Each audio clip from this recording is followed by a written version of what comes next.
Status and luxury make the proposal ideal, and it seems the answer yes is already on her lips, but the way the Duke follows her around is already annoying. A pause, and of course Baskel doesn't understand whether she's gone crazy. By the way, the girl is fine and is already threatening to tell everyone that he is stalking her.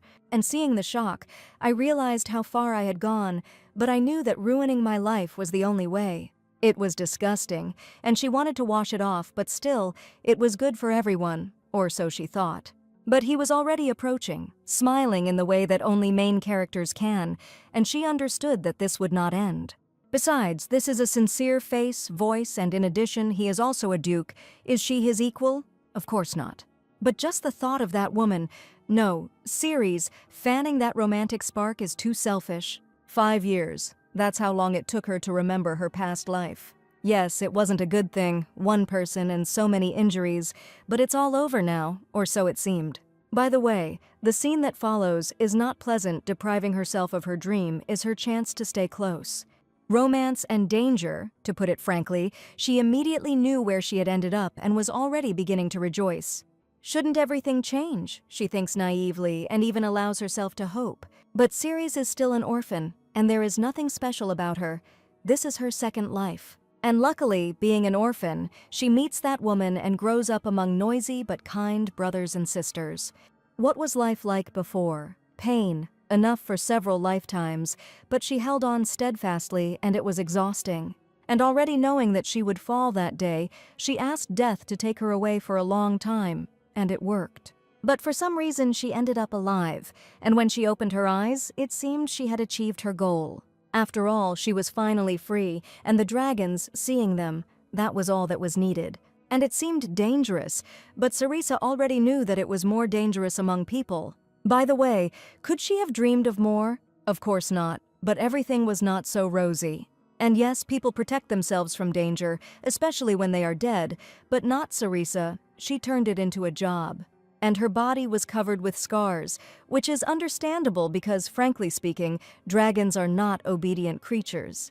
What they could do was terrifying, and taming them was not just a whim, but a condition for survival. And here it is, a chance that only comes once, or rather, that's what Sarisa thought, though not for long. The whims and purrs, she loved it so much, but soon the other part would come, and it wasn't a good one. And yes, it turned out that Sarisa had already finished cleaning, and the dragon was just waiting for this, but instead of what was expected, she only dryly tells him to move away, which of course provokes anger. And at first glance it looks dangerous, but when she left the enclosure, she received more scars. In the cage with the dragon, on the contrary, it was calm, but Sarisa already knew that it would soon end. Well, since you don't want it, she's already manipulating you, of course, delaying that moment, and it works. And it seemed like everything was going well, but Ceres knew that was only the other side, and that side of the dream was lousy. Her drooping ears and growling were her poison, but even that was not enough to stop her from thinking about how to escape. Of course, the heart can hardly bear it. Just being close is what she needs, and we're not just talking about dragons. And it seemed that the girl had achieved her goal, but everything was not so rosy. Could Sarisa free herself? Of course not, and so she clenched her teeth once again. By the way, protests against food and broken ribs, it was a carefree time, because then she didn't know yet. And yes, then and now, her pain would have been enough for several lifetimes again, but only the dragons knew about it. Suddenly someone's voice is heard from behind, and the girl realizes that she is not alone. And already expecting the work routine, she catches horror in these sounds, and she must have misheard, but his voice was already too close to understand. She wasn't imagining it. And of course, she is about to ask a question when suddenly the poor guy says the name Torneg. But this was enough to make her give up everything, and remembering the giants, she already prayed to survive it. And yes, stone dragons are huge, but calm and slow. That is what they say. Nobody knew what they were like when they were angry, and by the way, the less knowledge you have about the dragon, the greater the chance of dying. Despair and fear. That's what was on his face, as expected, and the scars on his hands immediately ached. How many of them were because of him? And that's not all. Because of him she would never be free. Ceres knew this, but she could do nothing again. Or he could have simply not interfered and arranged a minute of silence afterwards. But she is here, which he immediately notices. This look, Torneg hated it most of all in her, and it was understandable. From the very beginning there was contempt in it. Who brought her here? He has already started. Entrusting the Count's dragon to a streetwalker is absurd. Adding to this that her so-called talent was nonsense, and she hung on there, playing on pity by saying she was an orphan. After 2 lifetimes, it was time to understand that people like him always hit where it hurts. And yes, the others despised him, but kept silent. Sarisa should too, because all he had to do was think about the shelter. What she needed was this job, and so she could only grit her teeth, swallowing the resentment again. But she didn't show it after all. Her talent is to endure, both then and now, she understands. However, the dragon is getting closer, and his life has no second chance. Torneg immediately understands and waits. He's waiting for her to sacrifice herself, but saving him or abandoning him makes no difference for Sarisa. The outcome is the same. And to be honest, as she rushed here, she already knew what would happen next. And if she survived, it wouldn't end there. Bullying, hellish conditions, and Ceres will do it again, but perhaps it will all end now, and forever. The dragon's wrath, as luck would have it, was heading straight for her, and of course the others decided to run. Then dying was scary and painful. The heart remembered, but the body was already heading towards the threat again. And seeing her smile, the others already sighed with relief, convinced of the strength of her spirit, but animal fear was all she felt then. But she decided that she would see that woman at least once more. Moreover, instead of the expected reception, she only looks the dragon in the eyes, not believing in her success. And for some reason it works. But Sarisa is not happy, realizing that all that remains is to remove what caused the pain. That thing, she couldn't believe her eyes, but she was painfully close to understand that it wasn't her imagination. By the way, finding that very reason turned out to be easy, success, or rather, so Sarisa thought. And in the next few minutes she already clung to the irritant, hoping to survive it, but instead of the expected victory, she flies down, so this is how she will die, and probably for the last time.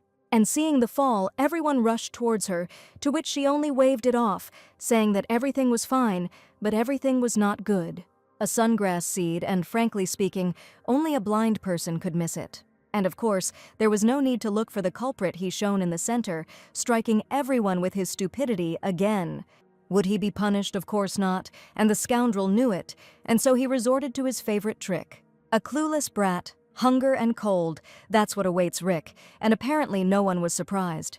And yes, the scoundrel had already done this more than once, but for the first time her soul felt so disgusting, and what it was like for him, Rick could only wait. By the way, being confident of his impunity, he didn't even think of stopping, waiting for it all to end.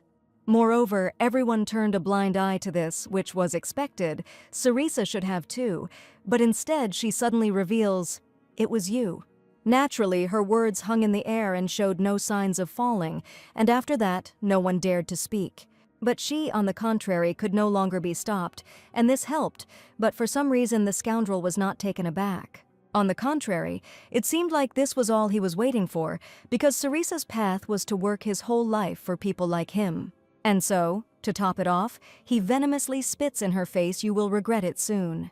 And of course, after that she was greeted by the director's rude voice, and to put it bluntly, he was furious. The way her second life turned out, she should have stopped it, but she continued to grit her teeth, and it was understandable.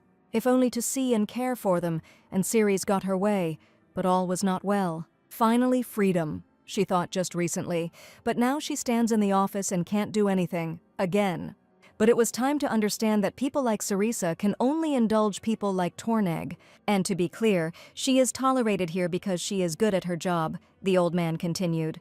And finally, he added not to forget about the orphans in the shelter, leaving a nasty aftertaste after the conversation.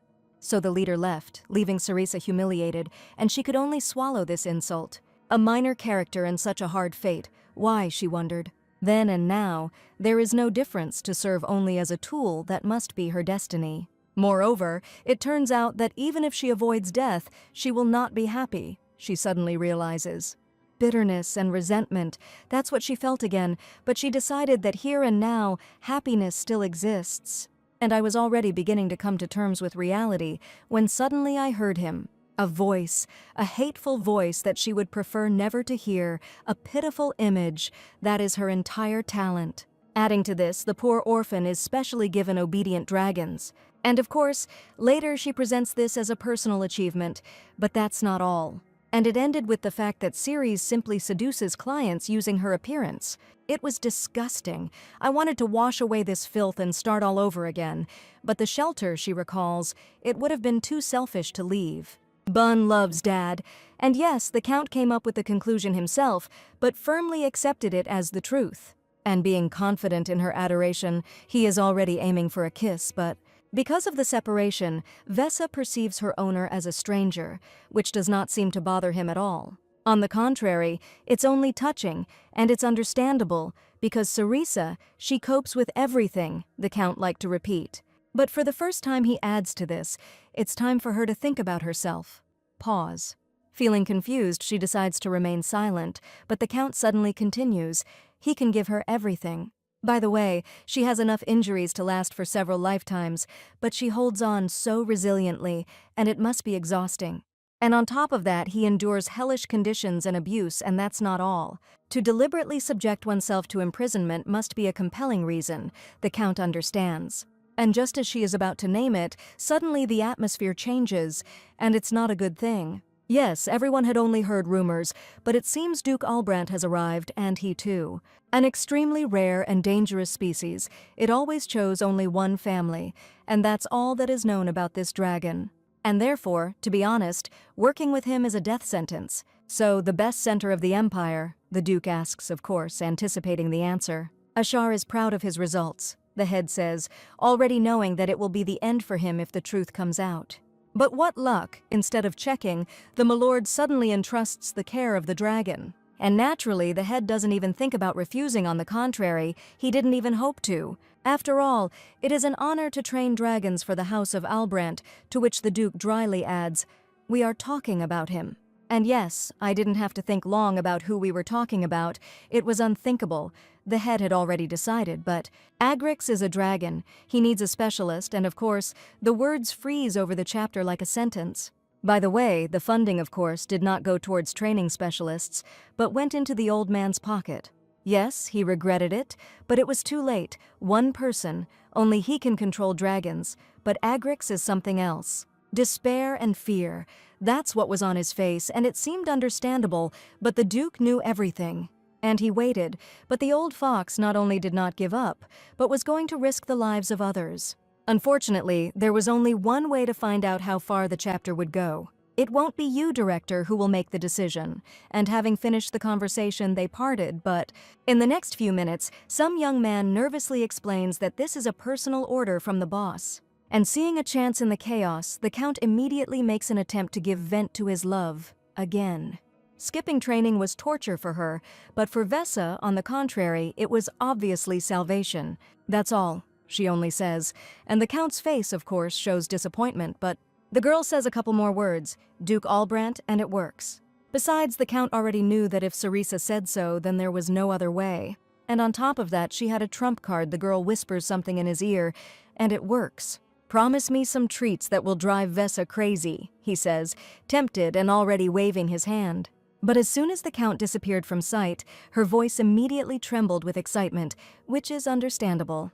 After all, the first day promised to be special, but of course everything was not so rosy. And of course in the next few minutes the head, not understanding the delay, was already interrogating her in front of everyone, humiliating her in the process. And when he didn't receive an answer, he began to express himself more rudely, but she only continued to look. That person, for some reason, he influences her, and it's not a good thing. By the way, this is not her first life, but she was worried about a person she knew nothing about again. And someone says hello right in her ear, but of course she no longer hears anything. And, delighted with the easy opportunity, the crowd had already rushed forward, but all was not well. Agrix is a dragon. He needs a trainer, of course. The words immediately freeze in the air. And seeing the panic and the Duke's mood, the head turns to the trump card, 100 gold coins to the lucky one. Contract? Reward? Cerisa grimaced, of course already knowing what would happen next. And she kept waiting. But the old fox never mentioned the main thing. Agrics are dragons. Nothing is known about them, by the way. The less information, the greater the risk of death. And it seemed like everyone was scared, but people still continued to sign up for the test, which is understandable. After all, this is a chance that only comes once. That's what the heroine thought, but if they chose her, they would have to take that very step, and although Ceres understood this, she was not ready. And I had already made peace, when suddenly an angry hissing sound was heard very close by. You were afraid. And the vile snake was crawling closer and closer. It was such an important day. She shouldn't be at odds with him. But before he could finish speaking, he received a push in the chest from Lydia. This idiot is a master at talking nonsense. They demoted me to apprentice, and this is the 5th time in a week. And if that's not stupidity, then what is? Naturally, Torneg was already planning to fight, to which Sarisa only said 2 words. He looks, and it works, because even being untouchable, for some reason he was terribly afraid of the old man. Success, and of course Lydia is already showing her middle finger and shouting, "You're back there again." And then, as if by accident, he throws it to Sarisa, which means it's all because of her, and of course he already knows the answer. Of course, the girl was sad, but still it was good because it was a chance to stay close always. Although this man would probably now tell her to follow her heart, but the crowd is already rushing forward, but not Sarisa. "Forgive me," she whispers, taking a step back. But the tears are still about to flow, and she steps into the shadows, saying once again that she is fine. The simpleton endures humiliation all her life until one day he notices her, a typical plot of the novel. And of course, if she gets entangled in such a story, she won't have to wait for retribution. But Ceres hadn't applied, so that wouldn't happen to her, she assured herself. And all she needs is to just sit quietly until the end, but it was becoming too dangerous, and the leader was only dreaming about the benefits, ignoring it. Plus, everything starts to happen exactly like in her nightmare, but even that isn't enough for her. And the situation seems to be about to get out of control. Broken ribs and a cold room, she reminds herself. And he adds, "Let's have a minute of silence in memory of those who tried." As expected from worthless girls, it suddenly sounds, and who it was, I didn't have to think for long. Yes, there are plenty of witnesses here, but that doesn't mean the little snake will live. Lithia wraps the belt around his hand. And Sarisa just sighs, strictly forbidding himself from getting involved.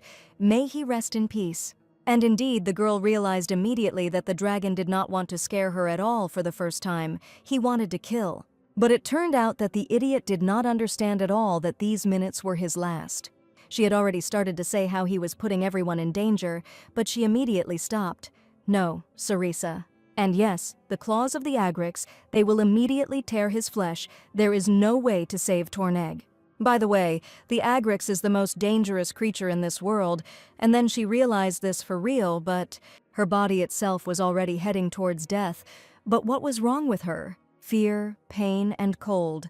That's what she felt when she died for the first time, and it won't be better the second time, but luckily she had a tool, and Ceres immediately uses it, not knowing if it will work. But it works, though not as expected, because now she has become the target. Of course, after that everyone was already running away, and Lydia, for some reason, kept shouting Sarisa's name. And the culprit promises to haunt everyone even after death, which is understandable, because he can no longer be saved. And if we speak openly, we could have simply arranged a minute of silence after, but instead, Ceres was already approaching the threat, putting her life, perhaps her last, on the line. But although the Agrics looked threatening, he warned carefully, she assured herself. By the way, if he survives, he will immediately declare that either the idiot is returned to his father or she leaves. Of course, the thought gave her strength, and being confident of success, Ceres decides, it's time. And anticipating how she will sigh with relief, she is already backing away, but her foot stumbles. How, why, and why now? She reproached herself, and the next minutes seemed like an eternity to her, so this is how she will die.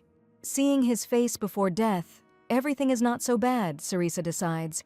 And for some reason the maddened crowd shouts her name at the top of their lungs, but she turns out to be okay again, and a rough tongue has already passed over her face, and that's not all.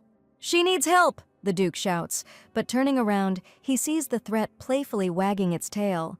But instead of the expected grief, the director rocked back and forth and just repeated, "How?" Everything seemed to be fine, or so the boss thought, but it didn't end that way. And to be honest, the Duke was furious, and the leader prayed to survive it. The girl is the reason these idiots are alive now, the Duke cuts off, and someone will have to answer. Although he comes up right away, he remains silent and only watches, as if noticing something for himself. And indeed, the girl is fine. He is surprised and is about to ask her name, but unfortunately, she already knew what was coming next, and it wasn't good. And yes, he was impressed, and understandably so, since for the first time in history, an Agrix recognized a woman. And so the Duke gets straight to the point, I want you to become my personal trainer. To which the dragon is already excitedly puffing at her back, wanting to hear her yes. Finding the right one turned out to be easy, the Duke rejoices, but all was not well. To be honest, Ceres didn't even sign up for the test to begin with. And besides, if it weren't for that idiot, the girl wouldn't have even intervened, he suddenly finds out.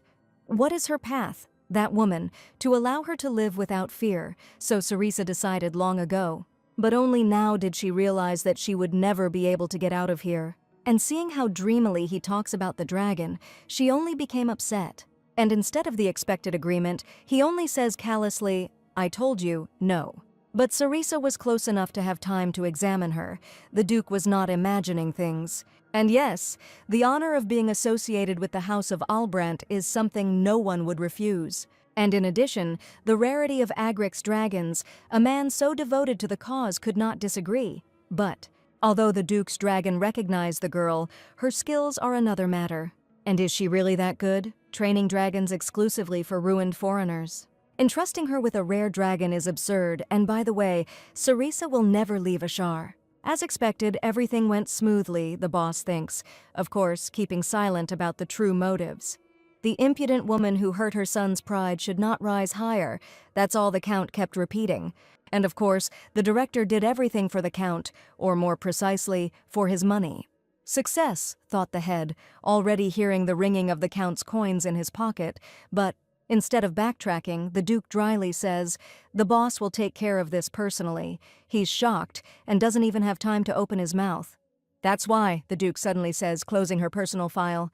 The orphan, deeply attached to the center, seems to have decided everything. And leaving the chapter behind with a feeling of unease, he adds, oh yes, I'll leave Kazan here. If there was someone who could handle it, there was nothing to worry about, so he thought. And again in the office, the boss sighs resignedly, and the heroine doesn't understand if he's gone crazy. The Duke, the Agrix dragon, and she, everything just didn't fit in her head. Taking care of Agrix for a week is nonsense. Cerisa would have given a lot to survive even one more day. Does the chief know how many dragons are already on her? Of course not, and instead of resting, he agrixes her from above. And yes, she can't refuse, and all the responsibility is on her. Pause as Cerisa mutters. How did it happen that now his joint is on her? No way. She's boiling. The boss thinks he found a fool. By the way, Duke Albrandt, this is his decision, and the head cannot cancel it. This damn Torneg. Yes, the girl loves her job with all her heart, but... Thank you for everything, Director, she says, tearing her statement from her heart. But the man does not accept her resignation. And realizing that he is losing, he moves on to his trump card. What about the dragons? What will happen to them? It was time to understand that such people always hit where it hurts. She reproached herself for her naivety. Ceres would never have said it out loud, but she admitted to herself that the old man was right. And if the girl suddenly quits, what will happen to her dragon charges? Of course, the head already knew how it would all end and immediately beamed, but the girl only feeds the Agrix. She is serious about it, nothing more. And to be clear, she's doing this for the dragons, not the old man, and she would never become a personal trainer. But the next minute, a sign was already hanging on Kazan's cage with a note the appointed personal trainer is Cerisa. The enclosures, the roar of the dragons, the smell of hay, the girl loved it so much, but... To be honest, I was already in stitches, but I convinced myself that I just had to endure it a little longer. And the dragon was probably angry because of the sudden change of scenery, Cerisa naively believed. She had just started the sentence when the dragon took off, and now bad luck was rushing straight towards her. To which the heroine mechanically puts her hand forward, leaving Kazan stupefied, which of course makes the dragon angry, and it seemed like he was about to tear her to shreds, but Instead of backing down, Sarisa merely dryly forbids the dragon to approach the food. And to top it all off, she pokes her finger in my nose and tells me to move away, not believing in her own success. But the stern dragon folds his wings in a conciliatory manner, declaring voluntary cooperation. Success. The next moment the heroine's heart can hardly bear, but she doesn't show it. Naturally, Kazan was used to good things. It must be hard to endure commands from some little brat. The way the heroine treated him was a first, and she was going to change it. Although the girl should only look after him, her hands were itching to caress him, but Sarisa stops herself in time, and the dragon pokes her with his nose, and she immediately gives in. Okay, let's go for a walk. She puts on the reins, and Kazan, it seemed, was just waiting for these words. And of course, the next minutes became a test for the girl's lungs. And of course, afterwards there was a strike, because I didn't want to go back into the cage. But you have to hold on, because if you let your guard down, she'll get into something again. And that's not all. The dragon hits the cage with its tail with force, even baring its fangs. At that moment, she felt that the next steps would be decisive, but instead of her usual measure, she looks the dragon in the eyes. I told you, you can't. And in the next few minutes, Sarisa was already showering him with compliments, though not for long, until he suddenly intervened. As expected, you are already courting Kazan. The Duke caught her. Luckily for her, somehow the look worked, and Kazan became more accommodating. Sorry, I'm a little late. The Duke justifies himself. It's surprising that such stern guys have so much tenderness. And although everything looked like a dream, for some reason Ceres was sure that not everything was so rosy. And it seems the heroine guesses what the Duke wants to hear in response, but it's not every day you get the chance to care for Agrix, Ceres admitted, but she won't be doing it anymore. And yet, surprisingly, it was a woman who had won Kazan's favor, they both thought. Of course, this was not her first communication with a nobleman, but for the first time, for some reason, she felt uneasy. What nonsense! She is not going to become his trainer, no matter how much he looks at her like that. What she needed was often unbearable, but at least quiet work, she convinced herself. But the young man was too close not to believe it, and so he added, "Remember, you can always change your mind." Okay, she admits. The Duke is one of the most handsome men, and perhaps the most, but it was unthinkable. The Duke spoke as if he knew for certain that she would agree, and that was not all. "Let's see how long you can resist," he says finally. Which is completely shocking, because the Duke sounds like an obsessed lover. And in the next few minutes, she was frantically sending out pleas for help to all the centers, naively thinking that they would answer her. God, good luck to you. That's all Sarisa got in response when she sent letters to other centers. And at the same time, she begged her colleagues to help feed Kazan, and of course, those cowards simply ran away. And in the end, the girl was left all alone. It was so hard, but each time she kept saying that everything was fine, that I just had to be patient. And then, of course, she forced a smile, because she was saying goodbye to Count Olbart and Vesa forever. It's time, he confirms, adding once again that he is sorry to leave the specialist here for Ceres. But the Count will find a much better specialist, she says, hiding the bitterness in her voice. By the way, most of the owners are nobles, because dragons play a decisive role in the struggle for inheritance. And naturally, the trainers came close to power, raising them the way their owners wanted. However, she was not allowed to get close to this world, and she didn't have to think long about why. But to be honest, the girl is just glad that she can be near dragons. And for sure, for others it sounds pathetic, but for the heroine it's a dream. You have no ambition at all, Ceres? A voice suddenly sounds from behind her.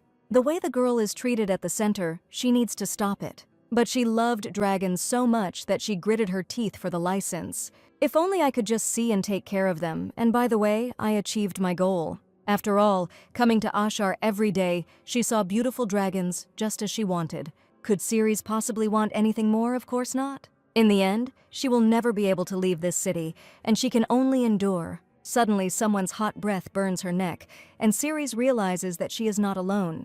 Already expecting to meet his lordship's gaze, the heroine hides her bundle, but Mother Superior must have imagined it, but she quickly becomes convinced otherwise. Yes, they have no reason to be acquainted, Mother and Duke Albrandt. Why? As soon as the heroine began to ask a question, the Duke immediately ran away, only throwing out, "You talk for now."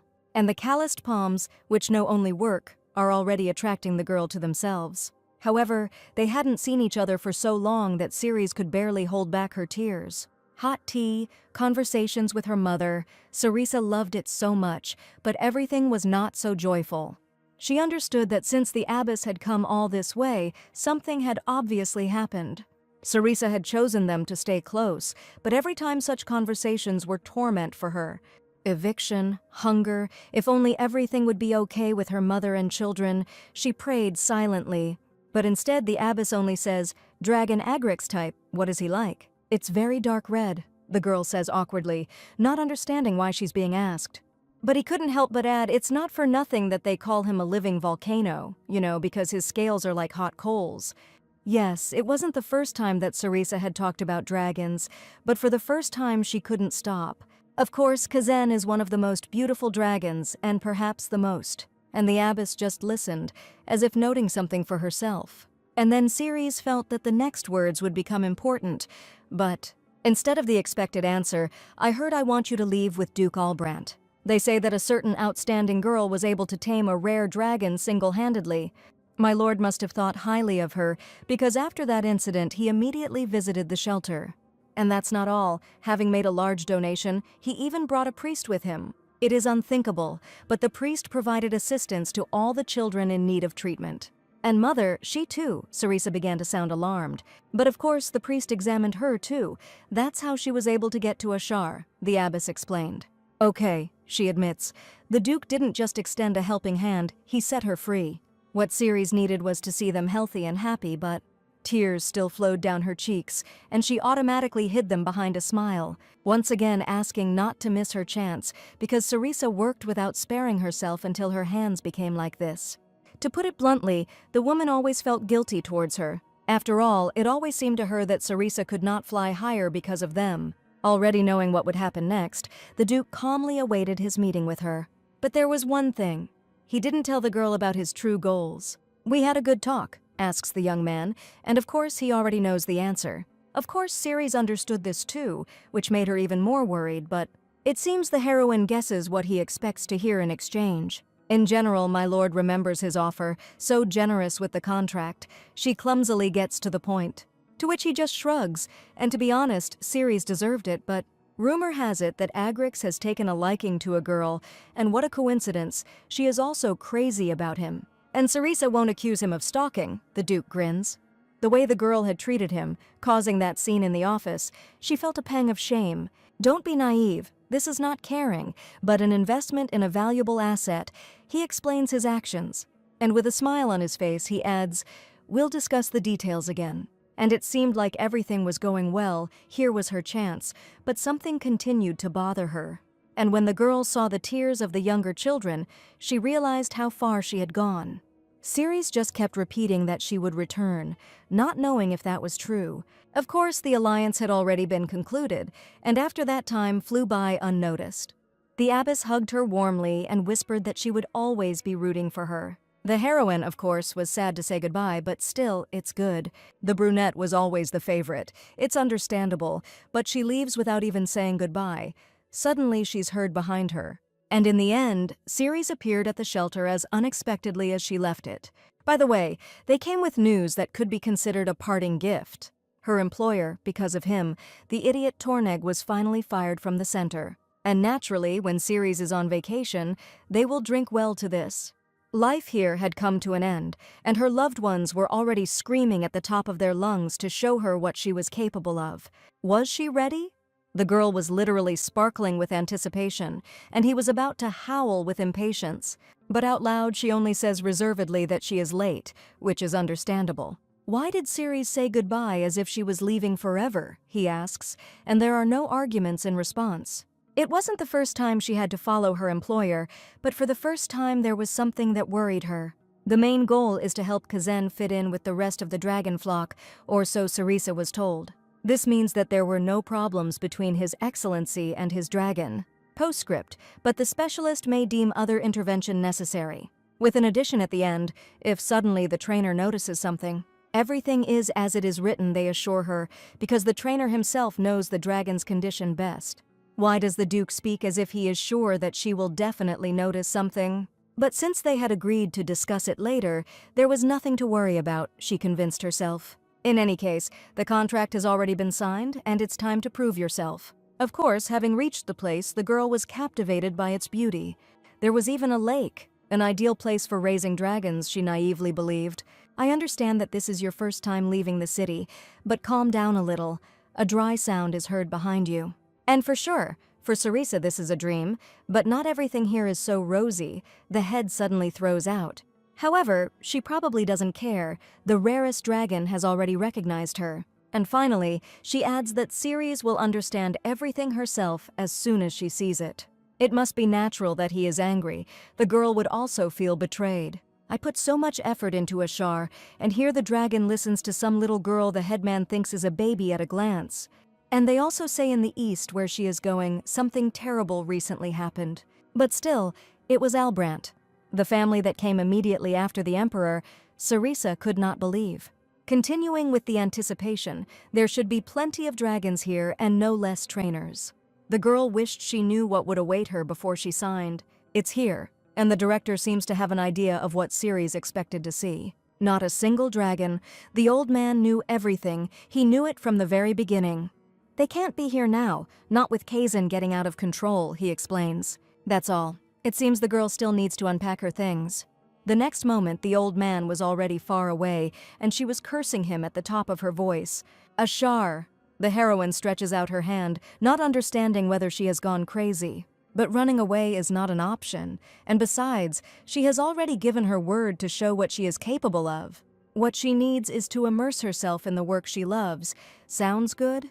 But the heroine meets resistance. This day will be long, she sighs. Okay, she admits, Kazan is no meek lamb and there's a lot of work to be done. But this is not a whim, but rather fear or misunderstanding, and the girl will overcome it. He is not angry with you and will return. He whispers softly in the ear of the dragon Ceres, stroking his nose. Somehow the words influenced the dragon, and he became more accommodating. Naturally, in the next few minutes, the heroine was already flying to his office. And yes, it's not Kazan's fault, of course, it's all that damn employer's fault. Upon returning, the Duke was not at all expecting peace, quite the opposite. For some reason, his trainers ran away. Even Saladin, his right-hand man, finds it difficult to influence the situation, because everyone is afraid that history will repeat itself. What he did to all of them. He had to be stopped. Obviously, it was necessary to get rid of Julius Albrant and his wife, the man who burst into the house after the death of his parents, as if he was waiting for just this, was my uncle, he recalls with disgust. For noble houses, dragons were a symbol of power, so trainers were almost like confidants. And in families with rare types of dragons like Kazan, the status of the tamer was even higher. Baskel was sure that his uncle suspected that the trainers would betray him. But even so, no one could have imagined that he would kill them all. By the way, my lord found a new trainer. History should not repeat itself. I found someone interesting, he says, smiling mysteriously. What this man was like, of course, was of interest to everyone in the Duchy of Albrant. This is the man next to whom Kazan behaves kindly, which suddenly resounds in the room. The Duke said that Kazan behaved like a cute pet, literally crawling at his feet, unthinkable. That Kazan who, if you don't meet his unknown standards, will turn you into soot, he clarifies. And in the next seconds, the culprit of their fears was already outside the door, and she was furious. You'll see for yourself soon. The Duke only has time to say before the doors swing open. Both men's faces expressed incomprehension, but she continued, "There you are." Watching this, the realization of what was happening overwhelmed the assistant with shock. It was a woman. My lord immediately asked if she had hit her head, to which she only roared louder. And the secretary was already backing away, hoping to survive this. Suddenly, the girl admitted that she did not understand her presence here. Of course, the young man did not immediately understand what he heard, because he was sure that they had discussed everything. But to this, she regretfully announced that their story was doomed to failure. Sensing that my lord has been caught, she demands that Kazan be transferred immediately. Kazan himself avoids other dragons, and they are also afraid of him, and that is why he needs to be moved. It was clear that it was not easy, but Kazan had no opportunity to communicate with others, and that is why he became like this. Sarisa watched him and only became convinced that the poor guy simply didn't know how to get along with others. He looked at her with a heavy gaze, his heart sank, feeling that the next words would be decisive. The way Agrix treats those who are not like him, the girl will stop it. "Let me do this for Kazan," says Sarisa. But the Duke wonders if she is ready to take full responsibility for what happens next. Somehow the argument had influenced the Duke, and he had become more accommodating, or so she thought. But before she could blink, the young man said, "That means she'll be able to do it in a week." At that time, the heroine only hoped that her decision was worth such terrible torment, and the hero hoped that Sarisa was not one of those smug fools who would fail the very first task. It seems the previous trainers were too busy flattering to tell the truth. She is overflowing with energy, strength, and also resentment, and she will definitely achieve her goal. That is, it seemed that way to her, but when the interns noticed her from afar, they shuddered every time. And some even ran away, unbelievably, and this on the very first day. Fools, they would be surprised to know how much a girl could help them. 1 day, 2 days, and then the day X arrived, and it seemed they were ready. What they want is to give the Duke a slap in the face. It seems stupid to do it publicly, but since Sarisa promised, she must show the employer what he wants to see. New place, new people, and also dragons, anything can happen. But there was no turning back. She understood that it was her time to prove herself. And he was already standing below, and it was not clear from his face whether he was expecting her success or failure. "Well, Kazan, let's drive your master crazy," the heroine encourages the dragon. And it seemed like everything was going to go well, but as soon as they landed, the atmosphere immediately became tense. But this is expected. The heroine reassures herself and gives Kazan the command to wait, to which the living volcano immediately takes a few steps back, looking only at her. However, instead of praise, the girl only coldly adds, "A little further back." By the way, this caused obvious indignation on the part of Agrix, but he continued to do everything. In the next few minutes, all eyes were fixed on the unnaturally obedient dragon. And it seemed like everything went well, but something continued to bother me. Is it possible that a living volcano can be controlled by someone other than the Duke? Suddenly the Duke spoke up. As claimed, Kazan responded perfectly to basic commands. Although it sounded like a confession, the heroine clearly heard the but at the end. And his expression, "Shouldn't my lord be pleased? I entrust you with the training of the trainees of the Duchy of Albrant," he suddenly announces. Naturally, the following words were difficult for the heroine to comprehend. "Training, but there are a lot of trainers in the duchy, why Sarisa? But didn't my lord clarify that all the trainers here are just trainees?" Which finally finishes her off. So all this time the lives of dragons and people were hanging by a thread. It reaches her. And he's only talking about this now. Even today, any one of them could have died. And if Kazan had gone mad and not obeyed, the duchy would have been flooded with rivers of blood, she understands. It's good that Kazan listened, otherwise the consequences would have been irreversible, he says, adding at the end, "And you would have to take full responsibility for what happened." But the girl had just begun to think well of the Duke, but this damn employer, the heroine took out all her anger on the haystack. The family that the dragon Agrix recognized, and not a single trainer, he's completely lost his mind or something. Well, you're not mistaken. Suddenly a sound is heard behind the heroine. What brought his lordship here?" Sarisa asks, breathing heavily. Although the Duke came by to praise him for his training, it seems that this will not be necessary. Remember the terms of the contract. He is getting closer and closer, which only makes her more and more angry. In case of additional training, the trainer has the right to a bonus.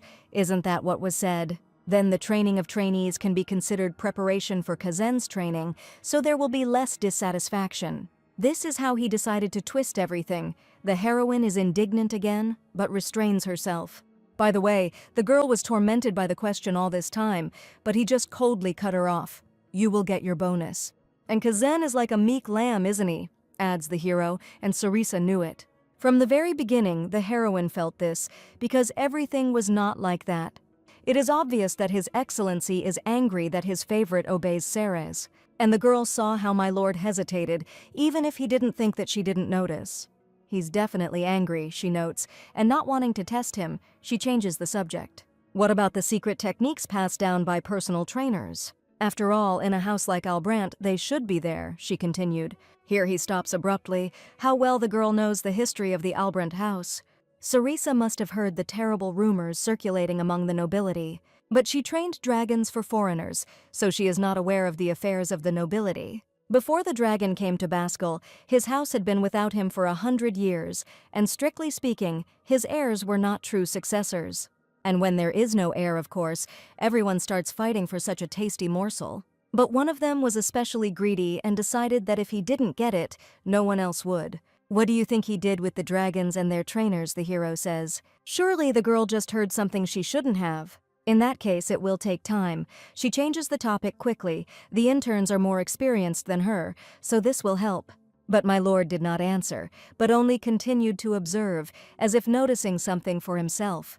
And then suddenly his expression softened, as if she had passed some kind of test. So everything seems to be fine, Sarisa exhales, but I'm surprised, the young man suddenly says. This was not mentioned in the contract, so he expected it to be terminated. Surely you would have chosen the most reliable way to silence me, Duke, she says. Wow, I can feel it.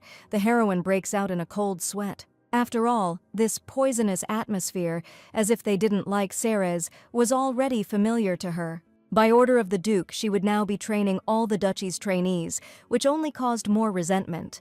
Naturally, the heroine put on her widest smile and asked the others for support. But as expected, her words did not bring happiness to anyone. On the contrary, the situation became worse and worse. And the secretary also decided to emphasize that Ceresu was personally chosen by their Duke. And this was in such an atmosphere, but then it seemed that the girl even found a solution. But then Mr. Saladin added that she is the senior in rank, and she also gives all the orders. And then he gives the unfortunate woman his word. Could the situation be any worse? He curses everything in the world about Ceres. After all, now people who see her for the first time are wary and hostile, and this is only the day of their acquaintance, which is natural from their point of view, but Ceres naively thought that this could be changed. Those who know the most about the dragons of the duchy are not Sarisa, but all of them, she suddenly declares. Everything seemed to be going well. One of the interns even raised his hand to ask a question. How can some intern be useful to a licensed specialist? A mocking voice suddenly echoes through the crowd. Besides, one of them was almost ripped open by a claw, another was almost fried. They don't know how to deal with dragons. Just look at them, she says through clenched teeth, but doesn't back down. It seems like everyone here knows how dangerous dragons are, so isn't that why we should share information? The other hand is already reaching out to say something in response, but the heroine does not allow it. And it's announced, regardless of the license, they all love dragons, don't they? Finally, he adds that he does not intend to command them, which leaves some people confused. Her main goal is to be a kneeler and take care of the dragons together with them, so she humbly asks them for help. Well, it seems to have turned out well, the girl thinks to herself and bows. And just a day ago, Sarisa was convinced that they would find the most convenient way to keep quiet. But suddenly the Duke bursts into laughter and says, "You are smart, and I like it." And if the girl had been stupid, she would have already shared the fate of his previous trainers. The heroine froze in shock because he had just threatened her, and now he was laughing as if he had gone crazy. Of course, my lord was ready to provide the coach with a decent salary, since that would mean fewer complaints. But suddenly he throws out one last message: prove your worth to me if you want to survive, of course. Damn it, what have I gotten myself into? Was all the heroine kept repeating afterwards. In this world, threatening your employees with death is a hobby of every employer. And then there's this slippery guy behind him. The trainer knows that the best way to get to know a dragon is to feed it. So this bastard wanted Sarisa to feed all the dragons of the duchy on her own. This worm underestimates me, the heroine boiled with rage. However, if a girl says she can't handle it, they use this as a reason to get rid of her. Then comes the bullying and terrible working conditions, a familiar picture, she remembers to herself. And the Duke will see in her weakness his chance to enslave her for the rest of her days, the heroine admits. Damn, I'd rather die than let this happen, Sarisa grins. But after that, as if nothing had happened, he puts on his usual smile. Just feed the dragons and that's it. In that case, the intern can go and do his own thing, she throws over her shoulder. Why doesn't the student leave? Help in such a matter only gets in the way, says Sarisa, knowing exactly what he wanted to hear. And so the heroine will calmly play along with them for now, waiting for that very moment. This isn't even original. You think you're the first one who tried to humiliate me, the heroine whispers to his back. She, a person who has been through everything in the center of Ashar, dumped piles of work on her. Newcomers. Guys, you've messed with the wrong person and you'll regret entrusting them with feeding, Sarisa gloats. And the kids are just hungry. Everything will be fine now, she retorts contentedly. Suddenly, the heroine was attracted by the dragon's scales. Their unhealthy appearance indicated that he was not eating enough. Moreover, it is obvious to the naked eye that the pet is exhausted. There you go. No wonder the dragon eats so greedily, the trainer starts to boil. Bringing the dragons to such a state and turning up their noses at help, the heroine suddenly explodes. But she will hammer into their stupid heads what the work of a trainer is. She switches to a malicious laugh. In the following minutes, the trainees were already doubting the correctness of their actions. And they certainly didn't go overboard, because it was that same student who started feeding the dragons alone. Here the main instigator starts shouting, "How many years have they been caring for dragons in hellish conditions? And some girl will be giving them orders, and all because of some official piece of paper." "Don't make me laugh," Bruce says through his teeth, and of course he doesn't stop there. "You'll see, she'll soon run away herself, saying it's too hard." He smiles. Naturally, the weeks were tense, and what was with this dragon? There were sounds from everywhere in the pens. "He's only following me, why suddenly I heard from behind, 'Bruce, what should I do?'" There was no answer to this, because the intern himself did not know what to do. And by the way, just a couple of days ago the dragons were calm, so why are they so furious now? And when it seemed that the situation was finally getting out of control, a voice was heard. "What is happening?" "Isn't it time for training now?" the heroine adds, her voice accusing. The junior intern was about to blurt out that they had a complete collapse here, but immediately received a disapproving look. And he only said resignedly that everything was actually fine here. If so, then the head coach has nothing to worry about. The heroine passes by. It suddenly dawned on Bruce that there was silence in the stables, even though the dragons had just been roaring. As soon as this woman entered the stable, everything suddenly stopped. And immediately after that, he called out to the girl, but the trainer turned out to be very busy. After all, the trainer needs to feed 30 dragons and an agrix on his own. Have they really forgotten? Although they all come from the capital, for some reason they are used to keeping their mouths shut when it comes to responsibility. Seeing an opportunity in the short dialogue, Bruce immediately muttered an awkward apology. After all, without the intervention of this woman, it was obvious that they would not be able to cope. And since the coach herself started the conversation, it means she is ready for a truce, but how wrong Bruce was. They dumped all the work on her, and when things started to get tough, they decided to squeeze out a drop of respect. Seeing the failure of their leader, the others decided to help, appealing to kindness. It seemed like they had the solution to the problem in their pocket. "Get out and sort it out yourselves," was all she answered. They created the problem themselves, but they want Sarisa to solve it. No, they will be maimed or eaten. Now it's not her problem. After all, they themselves wanted to oust her, and now they have come crawling for help, finding themselves at a dead end. If they wanted to set me up, they should have understood how it could all end.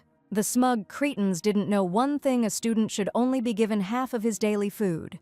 The remaining portion is awarded during training or when completing other tasks. This is how dragons develop obedience to the student's orders. To get involved in a war without knowing anything, the heroine angrily throws hay. "We have to get burned at least once so we don't repeat the same mistakes again," Sarisa adds wearily. As it turned out, the girl was quite exhausted, and Kazan caught her eye at just the right time. And now she's crawling up to the living volcano and declaring, "I'll rest here for a bit." After all, this is a rare moment of rest, and you don't want anyone to interrupt it. To which the dragon purred with understanding, and the girl began to settle on him. As soon as she lay down on the scales, she suddenly felt a heavenly sensation. What is this? No way. A heater and a purring cat in one bottle. No wonder Ceres fell for it. While all the heroine's fatigue from the day was melting away, the real owner entered the enclosure.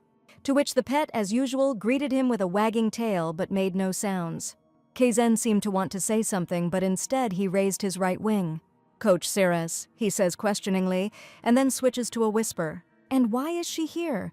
Probably the students don't listen to her at all." After all, observing the stable, my lord came to the conclusion that all the work had been dumped on her.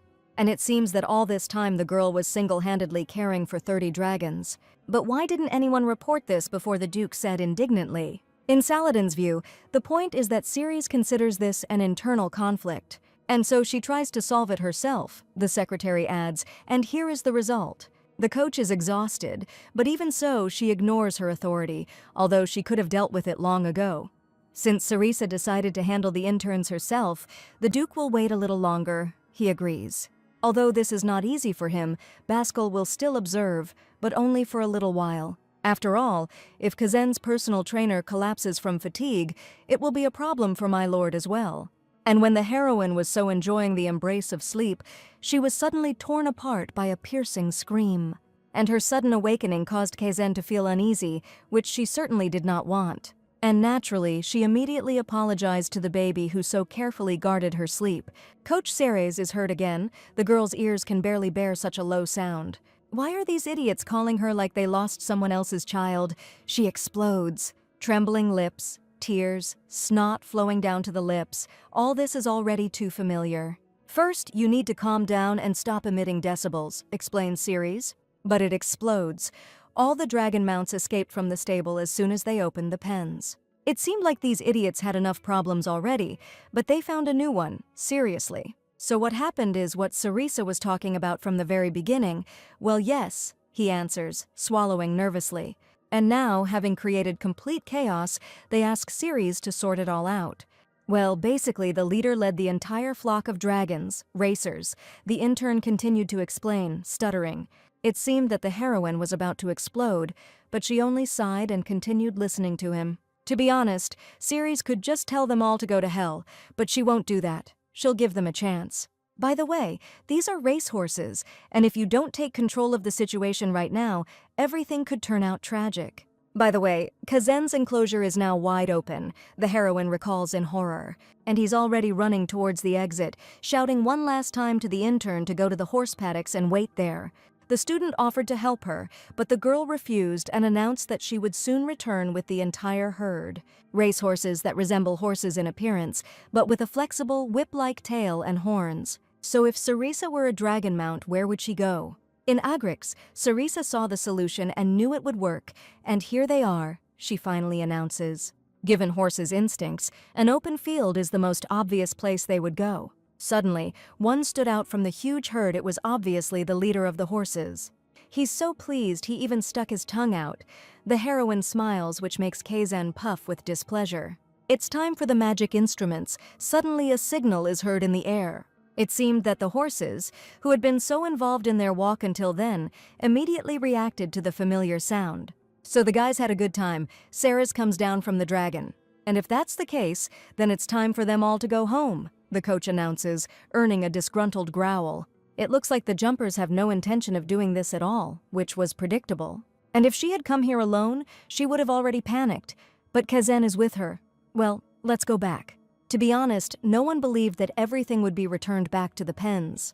Is one trainer, even with a license, capable of managing a whole herd of horses? It seemed that they were all now doomed, but for some reason they did not say it out loud. Bruce broke the tense silence and suggested taking a break and then starting again.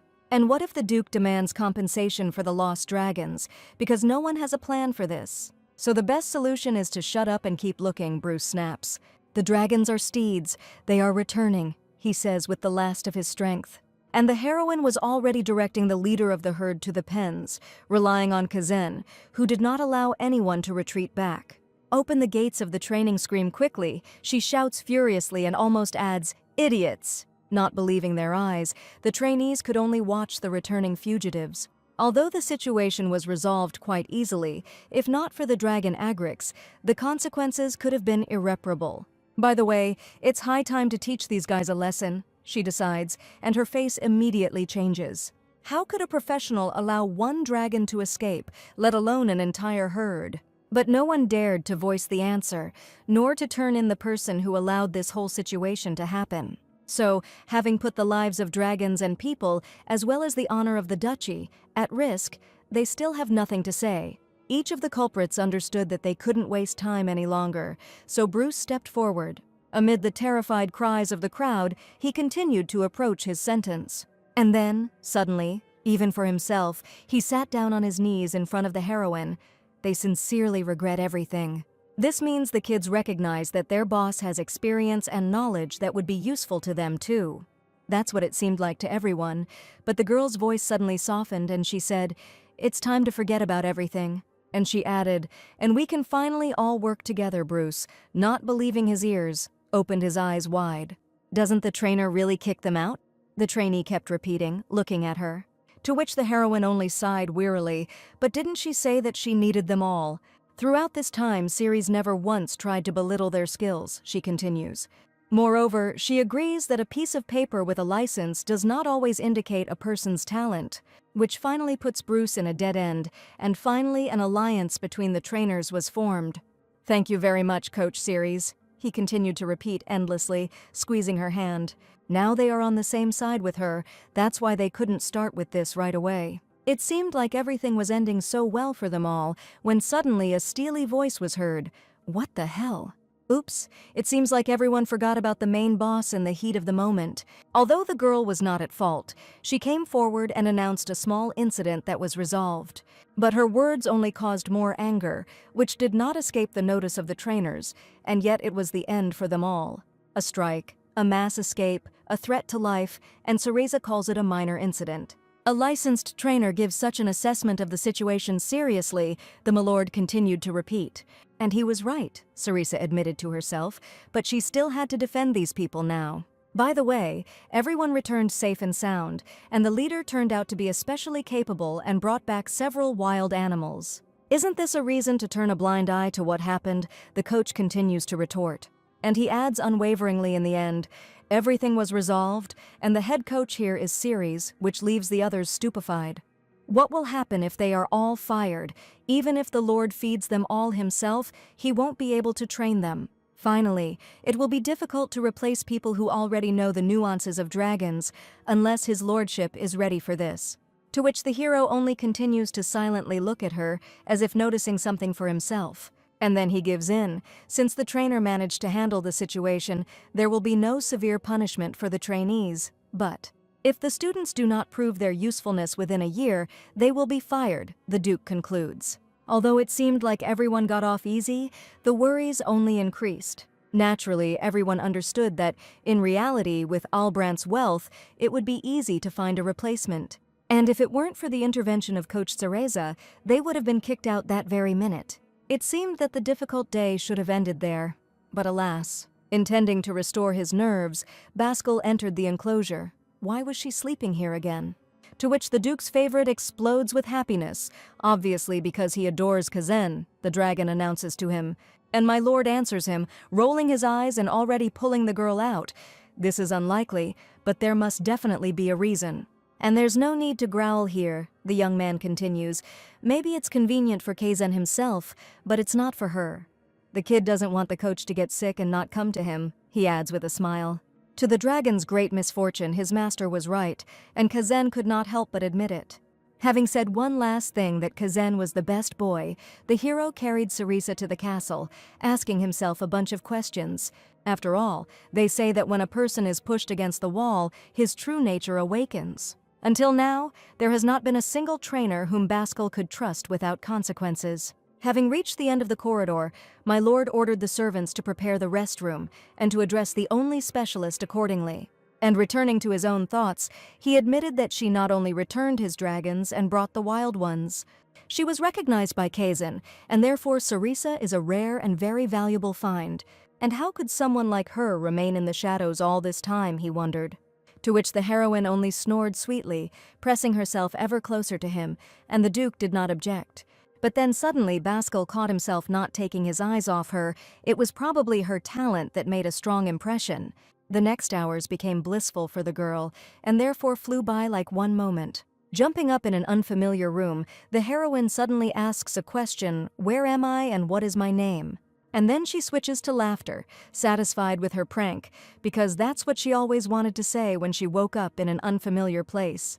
However, where she actually was not clear. The last thing she remembered was Kazen's scales. The silence of the morning was immediately interrupted by the butler's voice. The coach had finally woken up. He was delighted. And in addition, he rolled forward a huge cart with food and told her to rest, as per the orders of His Excellency.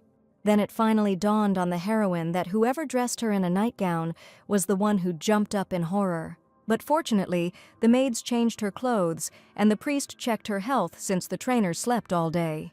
Naturally, these words shocked her, and the next moment she was already running to the stables. After all, Kazen must have been nervous all day without food, but the voice that suddenly rang out stopped her in time. The hero has already taken care of his pet, and if the trainer has not eaten yet, then they can eat together. But the young man's words only aroused more suspicions about why the boss suddenly became so nice. In the following minutes, the heroine was already starting her third portion, significantly ahead of the young man. Although it seemed that awkwardness would spoil her appetite, but no, that was not the case. And as soon as the girl was completely immersed in food, a question suddenly sounded, "Isn't it dangerous to sleep like this with Kaizen?" "I know," she sighs, "but the dragon scales are so warm it's clear why Sarisa got caught." Of course, the young man doesn't blame the coach, but asks him not to do this again. It turns out that His Excellency did the same, she notes, to which the Duke merely remains silent. And then he adds, "Her actions made a strong impression. Baskel will be frank." In fact, this whole story with Kazen's socialization is just a pretext, he suddenly declares. The real goal all this time was to find a court trainer, by the way. Do Agrixes really have to live in groups? He continues everything. She probably doesn't like this idea, so for now, let her just focus on training Kazen. Besides, Agrix lives among people, and it doesn't matter how rare Kazen is and that he only recognizes ducal blood.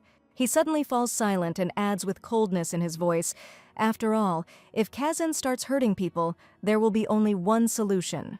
Euthanasia," says Sarisa without flinching, her words hanging in the air. "And finally," she added coldly, "you don't want this, do you?" Which completely shocked him. The Duke was furious because he had just begun to think well of the girl. And yet she restrains herself, giving Ceres a chance to explain what she means. As if Duke Albrant would allow it, the young man retorts, "But even if my lord refuses, what about the imperial family? The dragon, nicknamed the living volcano, barely socialized. What if he floods the empire with blood in the absence of the Duke?" And finally, the heroine adds that the lord is indeed ready to turn a blind eye to this, finally driving him into a corner. It's cruel, but quite likely, because we're not only talking about Kazen here, Ceres justifies his harshness. The human world is not made for dragons. She softens her voice. It is not an easy decision, but it is so necessary. As his only trainer and confidant, Sarisa asks his lord only one thing: to think about it. The girl gives the Duke her word that she will give all her strength for the sake of Kazen and His Excellency, eventually adding that in reality, Ceres is concerned about both of them, but stops himself in time. A week. Ceres' trainer will be on vacation for a week. The Duke ends the conversation and immediately rushes off. What about Kazen? She took care of him herself. Even when he was an egg, there is no reason to worry. And he adds, softening, that his only trainer should put his health first. Then the girl thought, is Duke Albrant really worried about her? And she became even more upset. "In the first place, I shouldn't have acted so cruelly," Sarisa thinks reproachfully, remaining with a feeling of guilt. Indeed, Baskel's sincere concern for Kazen is touching, but why does the girl think about him for so long? Sarisa realized that he didn't even try to hide the shameful truth, and she was finally convinced that it was worth trying to trust him. And as for the holiday, why not try that too? 2 more steaks and potatoes, please. Of course, after the last conversation with the Duke, the girl's soul was still uneasy. Moreover, they kept running into each other at the Duchy's estate, which further confirmed her fears. "Is Your Excellency all right?" the vacationer asked nervously. "Of course I'm fine," Baskel answered every time, but his face gave him away. Regarding the vacation, the girl had already started, but no. He abruptly interrupts when it is time to rest. Sarisa will rest. "And how can you even entrust such work to a person who hasn't recovered?" the young man dismisses. If there had been something serious, Baskel would have told her, which means there is nothing to worry about, Sarisa thinks. Besides, it's only a week, after which she'll be back to work and he'll be fine. 2 days ago, the girl thought so. In the middle of the sunny plain, a frightened squeal was heard. A familiar picture, she thinks, and adds serenely, "Drink this," and then explain calmly. "And what can happen in these few days? Please return to Agrix, the dragon." He switches to decibels. "What did he say?" Sarisa jumps up. Isn't he talking about those dragons that the students are responsible for? But the Duke himself deals with Kazen. She doesn't understand why she should interfere. But his night cries disturb the other dragons, which is dangerous. After all, the more sensitive ones were frightened and received injuries, even if these were small cuts. But they need time to heal. The young man ran here quietly while the other trainers were distracting His Excellency. In the next few minutes, the trainers were already rushing to meet the upcoming problem. Sensing something was wrong, Cerisa's riding dragon immediately reared up, she noted with horror. Even from here she could hear it. The dragon stables are far from the estate, and because of their size, even careful movements create noise. Usually the distance muffles their cries. Ceres doesn't have time to finish his thought. Suddenly there is silence, which causes even more anxiety in each of them. Cerisa immediately jumps off her dragon and rushes to the stables because there was no time to waste. "Kazan," she repeats endlessly, but meets only the exhausted Duke on the floor. Then a deafening roar comes from the shadows, and the girl freezes. Here is her favorite problem, thinks Cerisa. The back of the girl's head was already burning from Kazan's scorching breath, but the dragon still refused to stop. "I told you to rest." Baskel rises, and what trainer can rest peacefully when his dragon is in trouble? "So I'll take care of it. It's worth clarifying what this means," says Cerisa with steel in her voice. Indeed, dragons resemble their masters. Truer words have never been spoken. "By the way, what's wrong with that face? He could put a village to death with just one look now?" She swallows. Naturally, after the creepy look, the atmosphere was appropriate. "So what's the matter?" Cerisa tried to begin awkwardly. The heroine had seen this look before, but she still couldn't understand what was hidden behind it. And these strange questions, does a dragon like Kazan really need a flock? What would that be for? A multitude of questions arose in her head, and the Duke seemed outraged even by the thought of her interference. It was then that Ceres finally realized that she had been blind all this time, and she figured out how to make sure of it. She took a step forward, but the Duke stood to the side, doing nothing, and only looked at him. "So that's it, it's been like that all this time," the heroine mutters in surprise. The decision was never Baskel's. Cerisa didn't end up here because of him. She turns around. It's all because of Kazan. As if to confirm her words, he pulls her by the clothes. From the very beginning, the Duke had no intention of accepting anyone except Kazan and himself. After taking care of a dragon for over 10 years, he suddenly begins to obey a stranger more than his master. Well, how can one not be upset here? The heroine admits even simple jealousy would be quite appropriate here. But Baskel had a completely different reaction. The girl felt it immediately. Cerisa knows that those chosen by dragons begin to feel deeper feelings for them than ordinary people. They say that a special connection arises between a dragon and its chosen one, inaccessible to others. Everything is very bad, Cerisa understands. Suddenly she and Kazan have developed such a connection, which means he chose her himself. But it was her mistake. She didn't even think that Kazan could behave like this, and now the Duke doesn't trust her. "We'll have to fix it during training," the girl sighs. She can't leave everything as is. Since the young man failed to calm Kazan down, he simply has no choice. He agrees discontentedly. If Agrix makes a mistake now, Cerisa will have to pay for it. Her thoughts are interrupted by a contented purr. The poor thing needs a bath, the heroine guesses. Kazan was immediately all ears, and the girl was already thinking about where she could find a large and secluded lake. Coming to her senses, she realized that a warm little face was already poking her in the back. "No, Kazan, move away. Enough. If you want affection, turn to his lordship," she continues with her severity. Agrix stared at her in confusion, but the girl simply had no other choice. And what kind of trainer can remain strict when the dragon follows him only because he loves him?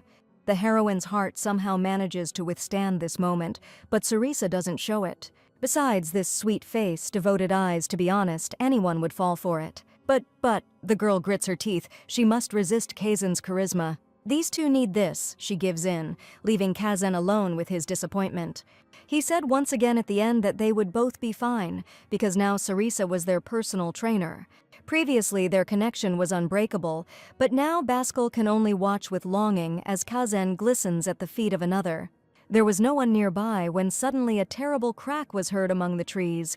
"What the—" only he managed to say. But it was too late.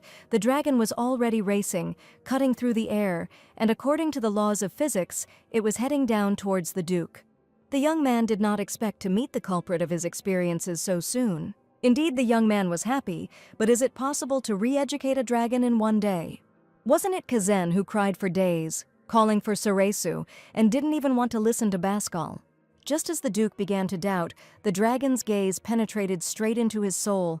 "No, there is no doubt about it," the hero says confidently, stroking his pet. At that moment, they both seemed to return to childhood, when their relationship was so clear and simple. "This is not a deception," whispers Baskel. His cousin really wanted to see him. Ceres, confident of the success of these two, is going to leave to train the interns.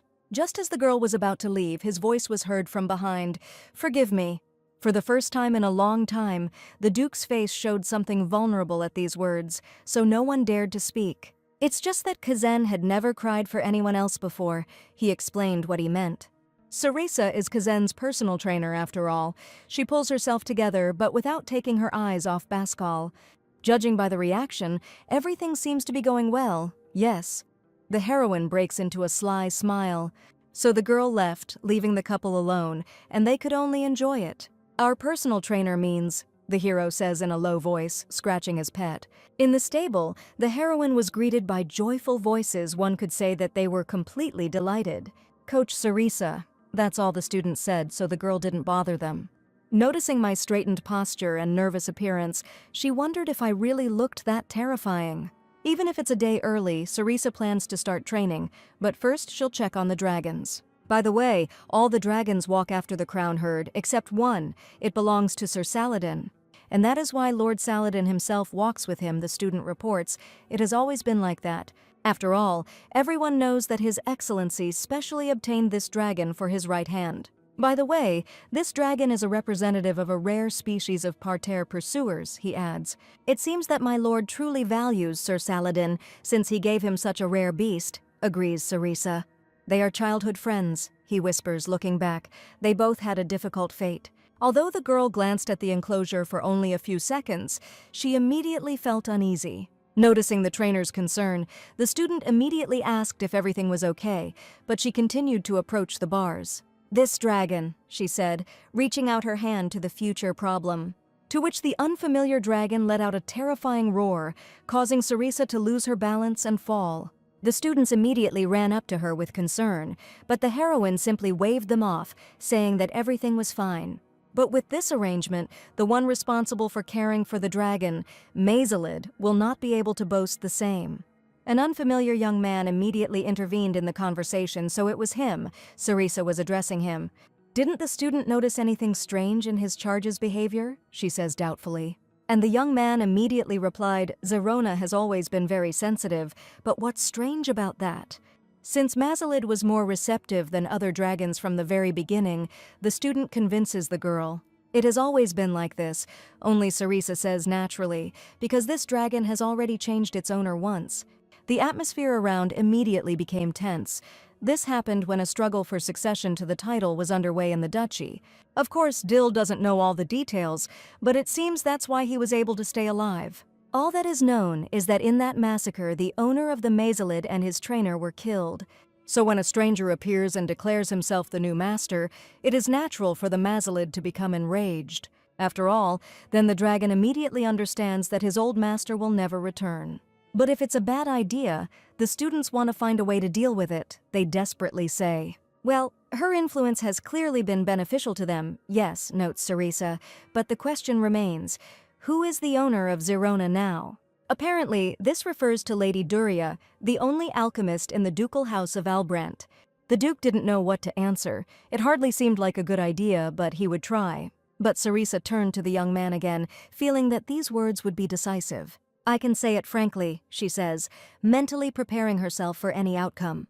Frankly speaking, all the dragons of the Duchy of Albrant have problems. The heroine sighs heavily. However, to put it bluntly, the dragon, Mazalida, is in a critical situation, and there is no time to waste. Ceres gathers her courage and continues, "There is a high probability of tragedy. A dragon who does not feel safe is always a sign of trouble, and what's more, he has also lost all his humanity. Fear, anger, and misunderstanding, and surrounded by incompetent interns, the girl suspected that it would come to this. But even so, the Mazalid lasted for a full 10 years, which is amazing, she admits. And the interns will become excellent specialists, she suddenly announces, which the Duke does not believe. If Sarisa had been told to raise a dragon in such conditions, she would have simply left. However, those who fail to cope within this year will be thrown out of here. After all, the escape incident was a serious incident. When she turned to him again, she suddenly looked into his eyes, which are definitely imprinted in anyone's memory. Stopping herself, the girl again takes on a serious look. A year will be enough for them. And here she is again, at her usual tricks, which is why every conversation with Baskel turns into a contest of wills. But then the young man suddenly says if this is Cerisa's opinion, then he will not interfere. And at the end he adds that he trusts the girl, which completely leaves her in a stupor. Lady Duria is rumored to be completely absorbed in her research and is therefore considered a recluse. It will be difficult to get her out of the lab, but Baskel has foreseen this too. Show it if she refuses. Well, now the girl is busy with both Kaizen and Zerona.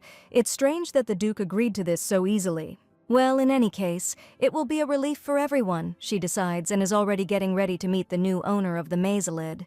As soon as I got close enough to the alchemist's door, I immediately felt something was wrong. What a strange atmosphere, she thought, and took a few steps back. But a female voice could already be heard behind the door, asking if anyone was there. Although Cerisa only managed to glance at the girl briefly, her appearance managed to stun her. Pale skin, a hunted look, empty eyes. What happened to her? That's all she keeps repeating to herself. But the frightened look quickly gave way to hostility. What the hell do they want from her? She almost hissed. The heroine forced on her most innocuous smile and held the saving scroll forward. And why does Cerisa have this feeling that she is at school in the principal's office? It gives her goosebumps. As soon as Duria finished studying the contents, anger immediately turned to mercy. And it was simple. Cerisa smiles. The alchemist led the trainer after him, but Cerisa instantly froze at the entrance, noticing the situation inside. But Duria, in all likelihood, was not at all embarrassed by this atmosphere, and Cerisa decided to quickly clear up the misunderstanding. The heroine heard that the lady is the new owner of a dragon, a Mazalid named Darkar. Duria's face changed before her eyes, and the girl felt truly terrified. What was that? Cerisa swallows. Perhaps she shouldn't linger here. Surely the lady as the owner is simply worried about her pet, she naively assumes. And he continues, now everything is fine with Zerona, but the probability that he will get hurt is too high. And Ceres offers her help because it seems that poor Zerona needs her man more than ever. However, these words did not affect the hostess as far as she remembers. Mazalid was always like this. So what's the problem? From the very beginning, Cerisa understood that something was wrong with this dragon and its mistress, and now she is only convinced of it. How many times a week does Lady Duria visit her dragon, Cerisa asks point blank. And how much time does the new owner spend with him when she comes? She continues to put pressure on him. Then Cerisa couldn't stand it any longer and blurted out that the lady had ever cared about her dragon. The girl's words made Duria freeze. She really values Zerona, she added at the end. Having received no answer, Ceres sighs. If the lady is so difficult to communicate with, then it is worth handing her over to a new owner. If the alchemist simply needs the water that Mazalid produces, Cerisa doesn't have time to finish. Everything is not so. The girl suddenly explodes. She cannot give Zerona to anyone else. Sometimes you meet people who stubbornly insist that they are the masters and never admit their mistakes. And even when their actions are subject to cruel treatment, they call themselves masters and fiercely defend it. But Cerisa was relentless. If Duria has the desire to change everything, she will help, but if this is not the case, she clenches her fists. To put it bluntly, the best solution would be to change Zerona's owner. Although it is difficult, it will be better for everyone. Duria suddenly spoke up. She tried so hard. The mistress honestly tried to get closer to Zerona, but she never opened her heart to her. As soon as she approached, Zerona immediately growled, and then that incident happened, and even now Duria does not understand what her fault was. On that terrible day, Zerona was somehow especially irritated, and Duria felt only a burning sensation, and suddenly blood spurted out. They say that if the wound had been even a little deeper, the girl's insides would have fallen out. The girl's scars horrified Cerisa, but even more questions arose in her head, the main one being why she was rejecting help. Some coaches leave the profession after getting injured, suffering from it, and Duria's wound was much deeper than it might seem at first glance. Be that as it may, the girl still cannot part with Zerona. She breaks down in tears. Zerona, the lady sobs, is her father's dragon. That's why she tried so hard to befriend her.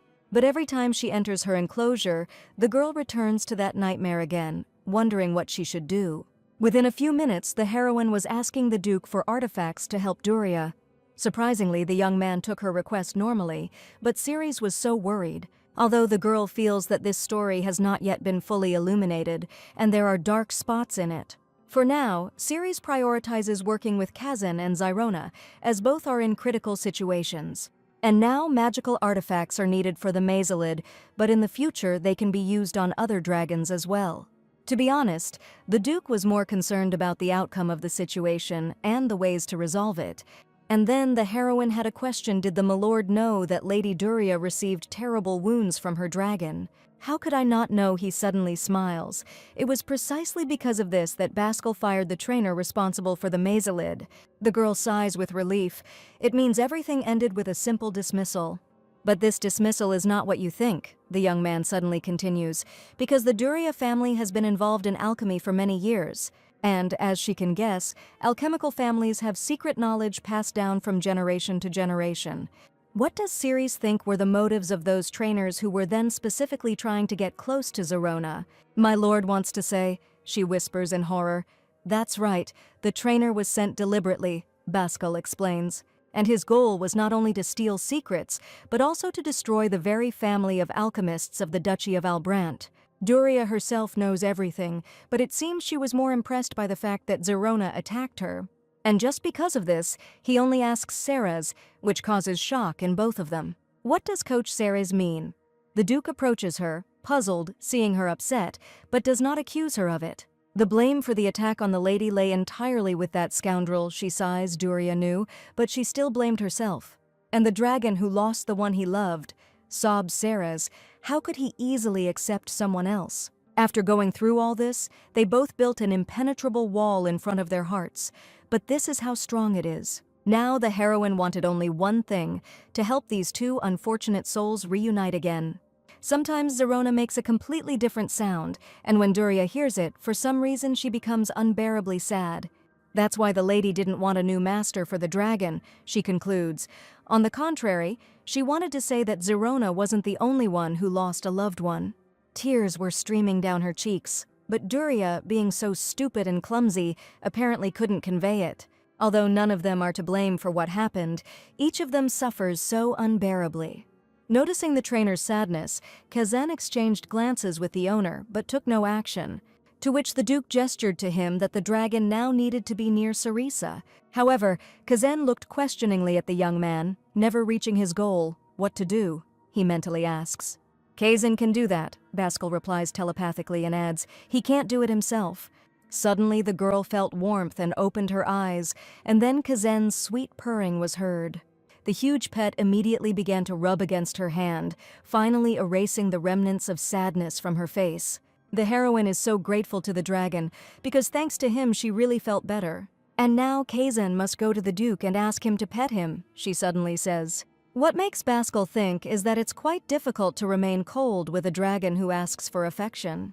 But you wouldn't say that Ceres has that degree of composure, the Duke notes. Of course, Sarisa loves dragons with all her heart, but her job is not to love them. And you need to be able to separate the personal from the professional, Kazan, deeply offended, puffs in her ear. Otherwise, every time you have to say goodbye to the dragon after training, it will be too hard. An exception can be made with Baskel's pet, because he really does need a lot of affection, he continues. After all, Sarisa is their personal trainer, he finishes, which completely baffles the heroine. Just like that, for no reason, the girl stared in shock, something Baskel immediately noticed. She has a somewhat defiant look. Well, if that's what Milord Albrant himself commands, she only answers. Perhaps she doesn't think this proposal is bad either, since Kazan is often depressed. But still, it is worth keeping a certain distance between them, otherwise Sarisa's heart will not withstand separation from him. The baby must have been very upset. The heroine breaks into her warmest smile. There is an explosion of true happiness throughout the valley.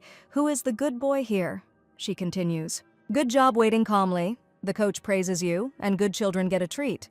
Since the employer has asked, Sarisa must comply. There is definitely no point in angering the Duke now, although the heroine still cannot understand why there is such a sudden change in mood.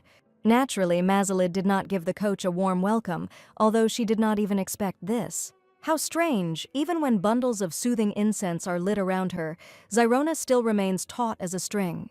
"Coach Russell," she asked the student, "is it possible to make the door transparent?" Of course it's possible. The poor guy must see a threat in every new person after what happened. Only Sarisa is convinced and comes up with a way to change this. She will return soon. The student immediately ran up to her. Was the coach really going to be here? It seems Russell was taking care of Zyrona so that her condition did not worsen during this time and she did not attack him. Although it cannot be said that she likes him, even if this is a necessary stage, for Mazalid it is still unpleasant. But Zyrona also needs to understand that not all people have evil intentions towards her. And the fact that the dragon does not make contact is only because the person in front of her is not the right one, the heroine continues. And he adds it will be a long road, but they will definitely cope. As if confirming her words, Zyrona suddenly looks up. A good sign, she thinks. But right after the tough shift, another problem arose. Kazan smelled another dragon on his trainer. Although his emotional sensitivity turned out to be not as high as Ceres feared. Let Kazan now involuntarily walk in circles. If this way he can get used to the smell of others, it will be an excellent result. Afterwards, the atmosphere became easier and easier. The girl had been near Zyrona's enclosure for 2 weeks already. All this time, she and Coach Russell took turns bringing her food. Ceres was responsible for the morning and the student for the evening. She just sat by the enclosure, doing nothing, and it seemed to really help. Zyrona calmed down noticeably, and she even reduced the distance between them, although before Zyrona had always been lying in the corner, huddled and watching nervously. Now the beauty herself stretches her nose to smell her guests, although Sarisa was sure that this would take months, if not years. The daisies immediately fell into the hands of the astonished heroine. Could there be a happier moment? Who would have thought that a living volcano, such a huge and formidable dragon, is so cute? It's hard to believe, but for the first time since she's been here, Ceres has truly realized how lucky she is. Seeing the joy in his coach, Kazan saw this as his chance. And then he fell heavily to the ground, exposing his belly, of course. Pleasantries were exchanged. Now Agrix is just like a child who is often capricious, she notes, and then an idea occurs to her. What if Kazan and Zyrona had switched places and had already brought a new owner to the enclosure? Noticing her fear, Ceres immediately calmed her down, saying that she would be there and would not allow anything irreparable to happen. Duria's hands began to shake treacherously. Everything is fine. That's all she kept repeating. As long as they are not in the enclosure, everything is fine. Cerisa's warm palms immediately covered hers. She needed to check something, so they were here. But if suddenly the lady cannot continue, let her definitely say so, and they will finish. Don't worry too much. Duria will just need to say hello and then leave the enclosure. Of course, after the shock she had received, even such a small thing caused wild fear in the lady. But the girl knew that this was necessary for both of them, and perhaps this way they would still be able to be cured. Duria enters the enclosure and takes a step, then another, and a frightening growl is immediately heard from the shadows. However, gathering all her courage into a fist, the lady continued to walk towards the threat, forcing a smile. Duria was very sorry that she visited Zyrona so rarely. It was strange that she was more wary of her hostess than of strangers, Sarisa analyzed. Unfortunately, the dragon's reaction turned out to be much worse than expected, and the heroine realized this too late. No matter how much the frightened girl tried to remain brave, fear consumed her more and more with each passing second. And not without reason, her despair progressed in tandem with Zyrona's rage. A minute later, the enraged dragon raises its clawed paw over its mistress. Duria immediately closes her eyes. Her nightmare is repeating itself again. She is shaking with horror. Sarisa is hugging Duria tightly and cannot believe her eyes. Zyrona didn't just want to scare, she really wanted to kill, she whispers in shock. And the most surprising thing is that the Mazalid did not try to kill Duria at all. He clenches Ceres's fists. And she is finally convinced of this when another blow falls on the door. Zyrona wants to kill me, she says. Which was extremely unexpected and strange, since he and the coach seemed to get along. Although this can also be beneficial, Sarisa approaches Duria and calms her down, and then she finds a solution. The lady must push Ceres away with force, as if she is throwing her out, the coach says. You need to act quickly. As soon as she disappears from sight, Duria will have to talk kindly to Zyrona and not hesitate. It was scary and even dangerous, but necessary to restore trust between the two of them. Without wasting a second, Duria makes a more cute than serious attempt to push Ceres away.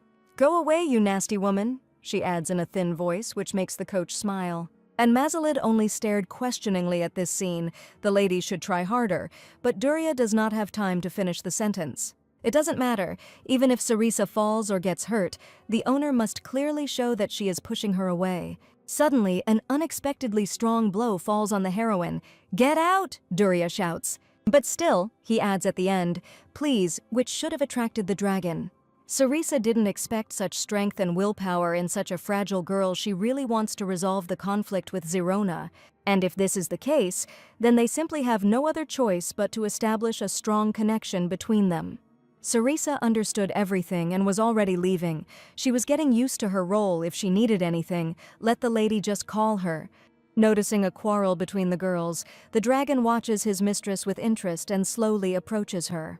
But he doesn't come too close, but just looks at it, as if noticing something for himself. The lady was taken aback by the surprise, but Sarisa's words immediately sounded in her head, "Say something kind and leave."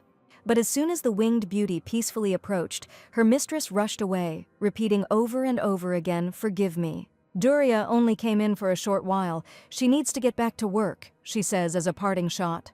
And Mazalid just leans against the wall of the enclosure with displeasure, watching his frightened owner with a look full of incomprehension.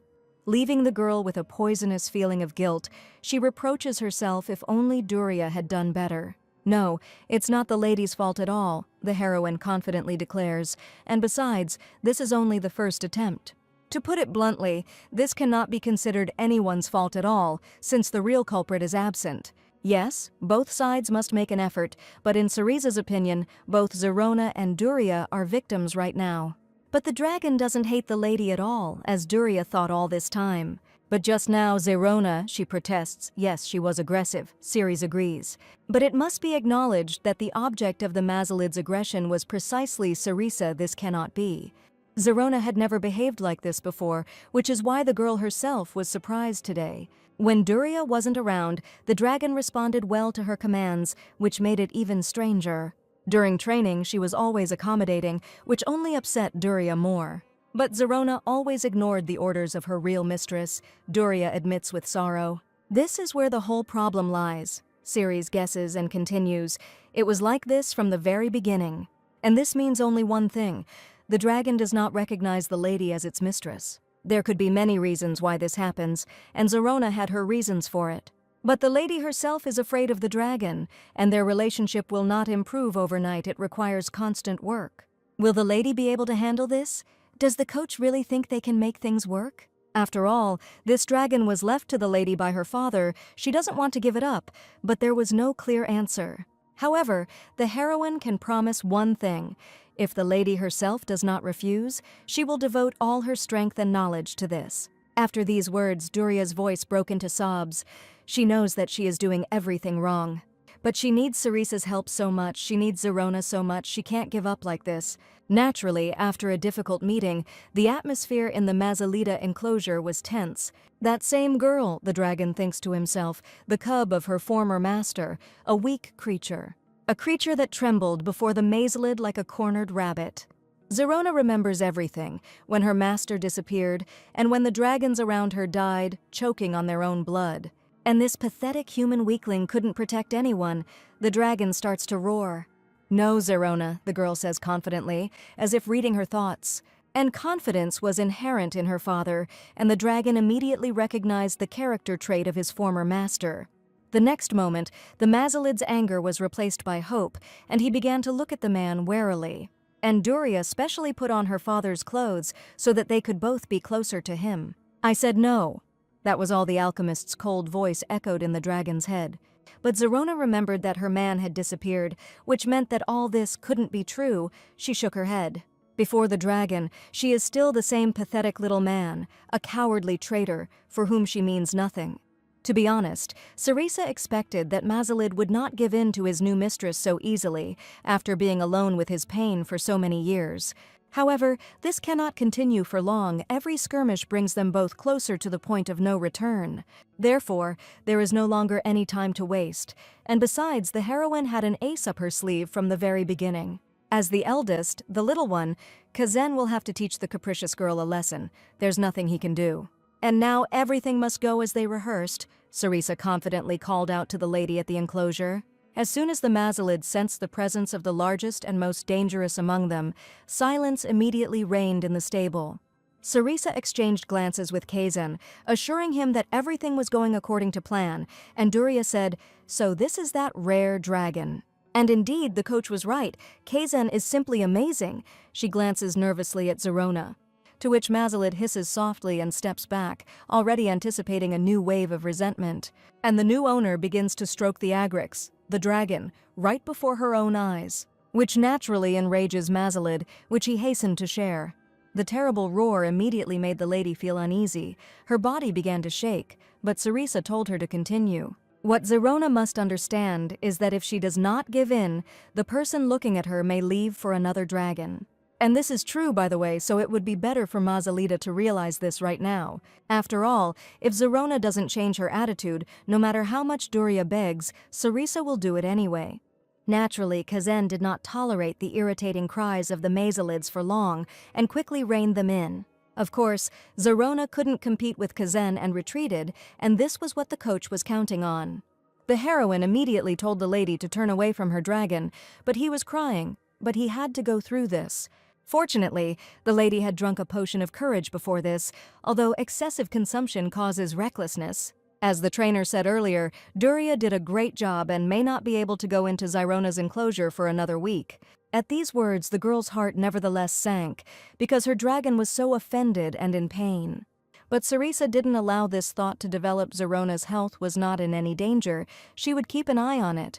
The main lever of pressure approached the coach for his payment. What a sweet boy. Looking at the two of them, the lady realized how much she had been wanting the same closeness with Zerona all this time. Turning back to the stables, I confirmed this once again and asked the trainer to take care of the dragon. The lady has nothing more to worry about because Zerone will have to worry about it next, Ceres replies. Naturally, Durya didn't have time to worry at all. The week lasted an eternity. As soon as she spotted the coach on the horizon, the girl immediately rushed towards him with a bunch of questions. Since the lady is overwhelmed with questions, the best solution is to look at the dragon herself. The lady, of course, spoke with confidence in her voice, but in reality she was still afraid of the Mazalid's reaction. What decision the dragon had made, whether Durya had pushed him away then, she pondered all week.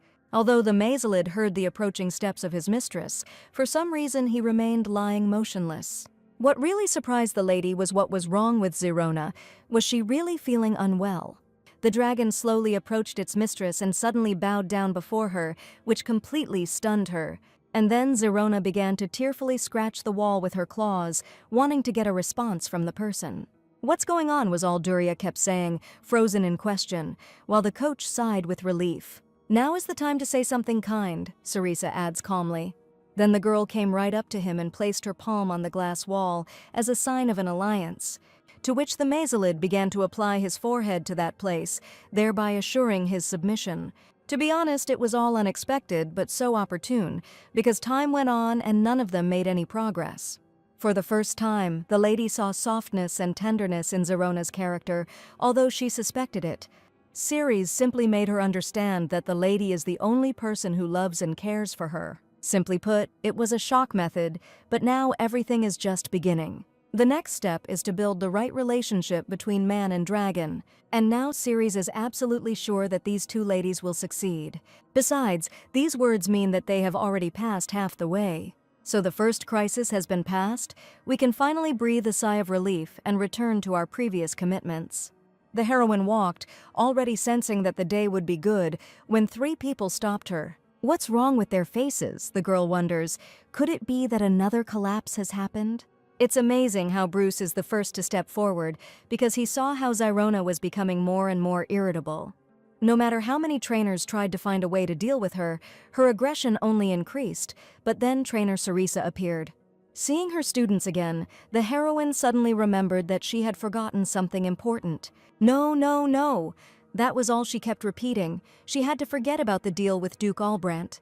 And Mr. Bruce has been working in the Duchy's stables longer than anyone else, more than 10 years, it seems. In this case, the girl has a conversation about one matter, she says, breaking into sweat. So we're talking about official certification of interns. The big guy scratches his head. That's right, the heroine wants to help the interns get official licenses as much as possible. After all, in essence, only this and a little practice separates the guys from the status of a coach. Each of them has enough knowledge and experience to become a full-fledged specialist. This cannot be neglected. And when there is a certificate, the difference between trainees and trainers will disappear, at least in terms of treatment. It's a great initiative, Bruce adds hesitantly, and then in a year we won't have to worry about any of them getting kicked out. Although, to be honest, it seems that it will still be them, the man suddenly says. His words make the girl freeze in shock. That is, how is this, and what else did she not know when she held this post? Overall, Bruce was grateful for the offer, but found it too difficult for himself. The girl doesn't seem to get the point. Didn't this intern just say that he is in the Duke's sights? To be honest, studying is difficult for Bruce, but with such a salary he can live quite well without having a family. Oh, and what Bruce experienced is quite different from what the textbooks say. But the Duke himself said that if Bruce did not prove his usefulness within a year, he would be fired. And it is unlikely that you will find more reliable proof than a certificate. By the way, this hardly concerns Bruce alone. If you think about it, the interns here went through real hell. Don't the guys have their own reasons? After all, they passed all the tests of loyalty and controlled the dragons all this time. If Coach Ceres asks if the others' opinions coincide with his, then, in general, yes, he suddenly declares. We're in trouble, the heroine whispers. And why did she suddenly decide that her proposal would definitely make everyone happy? However, the girl has already made a promise to Duke Albrandt, so there is no turning back. The next moment she grabbed his shoulders and muttered through her teeth, I really want everyone to get their certificates. These people have dedicated much more time to the dragon and the duchy than she has, and she is simply offended that they can be kicked out because of some piece of paper. And this knowledge was collected over many decades by people just like themselves. Here the man suddenly gave in. Could it really have been that simple? The heroine's eyes widen. In fact, everyone wants to get a certificate. What did he say? He just kept saying something else. It explodes. Although they wanted a certificate, they did not want to ask her for help, because the trainer was always busy anyway. Caring for so many dragons, taking on the most difficult cases, the trainees sincerely think the trainer is amazing. But the girl doesn't do anything like that. She just acts according to that very charter. To be honest, such care is pleasing, but Cerisa is fine, so they will continue. The heroine spoke from the heart. They are all competent enough to regret their departure. And if the guys are fired from the Duchy of Albrandt, then Cerisa will die from overwork. Then they will start with 3 times a week in the evenings, so that it does not become a burden for anyone. In this case, trainees will be happy to count on their trainer. So the alliance was concluded, but long evenings and pressure from the Duke lay ahead. But each of them will still continue to follow their words. It seems that Cerisa is starting to settle in here. And in the eastern corridor of the castle, the mistress of the Mazalita was so happy for the first time in a long time. The girl hummed a familiar song from her childhood, playing out the image of a new and submissive Zerona in her head. To be honest, she had thought more than once about giving up the dragon, because what if it would be better for him too?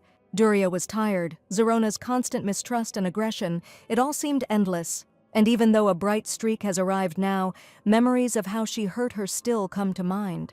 But at least now she lets him stroke her nose. The Duke hadn't seen a smile on the alchemist's face for a long time. So Lady Duria prepared everything as they had agreed, continues my lord. Of course, she joyfully holds out the chest, which means her relationship with Zerona is improving. Who would have thought that this was possible, but it really happens. She can stand next to him and even touch Zerona's nose, the girl suddenly blurted out. Ceres is truly a worthy coach, the young man admits, but the merits of Zerona and Duria cannot be denied either. By the way, Duria was still tormented by the question of how much he had to pay the coach to take on Mazalita. In exchange for looking after Zerona, the girl agreed to train interns to obtain a certificate. It seems that this time the Duke finally managed to find a good trainer. Duria agreed with my lord, and then thought he had it much worse back then. Noticing the lady's confusion, the Duke hastened to leave, but she asked him a question. You still don't sleep well, she says, causing the hero to become stupefied and fall silent for a moment. This question shouldn't worry her. He suddenly cuts it off, but long-term use of sleeping pills is not recommended. Even if it is made after consultation with a healer, she does not have time to finish the sentence, because the Duke leaves. The only place where Baskel can sleep peacefully is next to Kazan. The hero hastily left, leaving Duria behind with a feeling of helplessness. So Duke Albrant opened his unapproachable heart to her, just as Zerona did, she thinks. Although it would be wonderful if someday my lord could open up to at least someone. A few minutes later, the heroine had a question that left her stumped. So what should she do if she came to feed the dragon and saw that her employer was sleeping in his pen? Kazan's quiet growl immediately made it clear to the trainer that she should approach on tiptoe since her owner was so exhausted. One step, two, and suddenly something crunches under Cerisa's foot, and both of them immediately freeze in place in fear, waiting for the young man to wake up. Fortunately, this does not happen, and the coach continues to move closer to his goal. And as she got closer, the girl couldn't help but notice how handsome this guy was. I wish he wasn't so harsh, although Cerisa isn't the heroine of the novel, so expecting kindness from Baskel is too much. She sighs dejectedly. She really doesn't want to wake him up. It's terribly inconvenient. But perhaps it's time, and it's time for Kazan to eat, and in general. Is it really possible for the Duke himself to be lying around in the stable on the hay like this? As soon as the heroine came close to the young man, she suddenly felt something burning on her neck. And the next moment the sharp blade of the sword had already slashed her throat, even though Kazan tried to intervene in time. "Who's there?" The Duke's metallic voice rang out, and for the first time it was truly terrifying. If Kazan had delayed even one more second, Baskel's dagger would have taken her life right there. The heroine spent the next minutes in silent shock, while a trickle of hot blood continued to flow down her neck. Having finally awakened from his sleep, the young man immediately recognized Cerisa in front of him and was horrified. Crawling away, the heroine immediately apologized for apparently frightening his lordship. Cerisa came to Kazan to feed him, but my lord was there too, and she tried to wake him up. Throwing aside the dagger, the Duke immediately rushed to examine the girl's wound, realizing what he had done in his unconsciousness. "We need to call the doctors immediately to have Sarah's examined," he says hastily. "By the way, the girl works with dragons, so she gets scratches like this every Tuesday." Cerisa continued to wave it off, saying that everything was fine, when she suddenly noticed a change in Baskel's expression. In the next seconds, the atmosphere around suddenly changed and became tense. The Duke did not recognize anyone. Feeling a strong hand begin to squeeze her throat, the heroine began to call him. And it seems that after several attempts, Cerisa finally managed to bring the milord out of his trance. "It's me," the heroine continued to repeat, "and my lord is now in his own stable with his favorite next to them." A guess flashed through his mind immediately.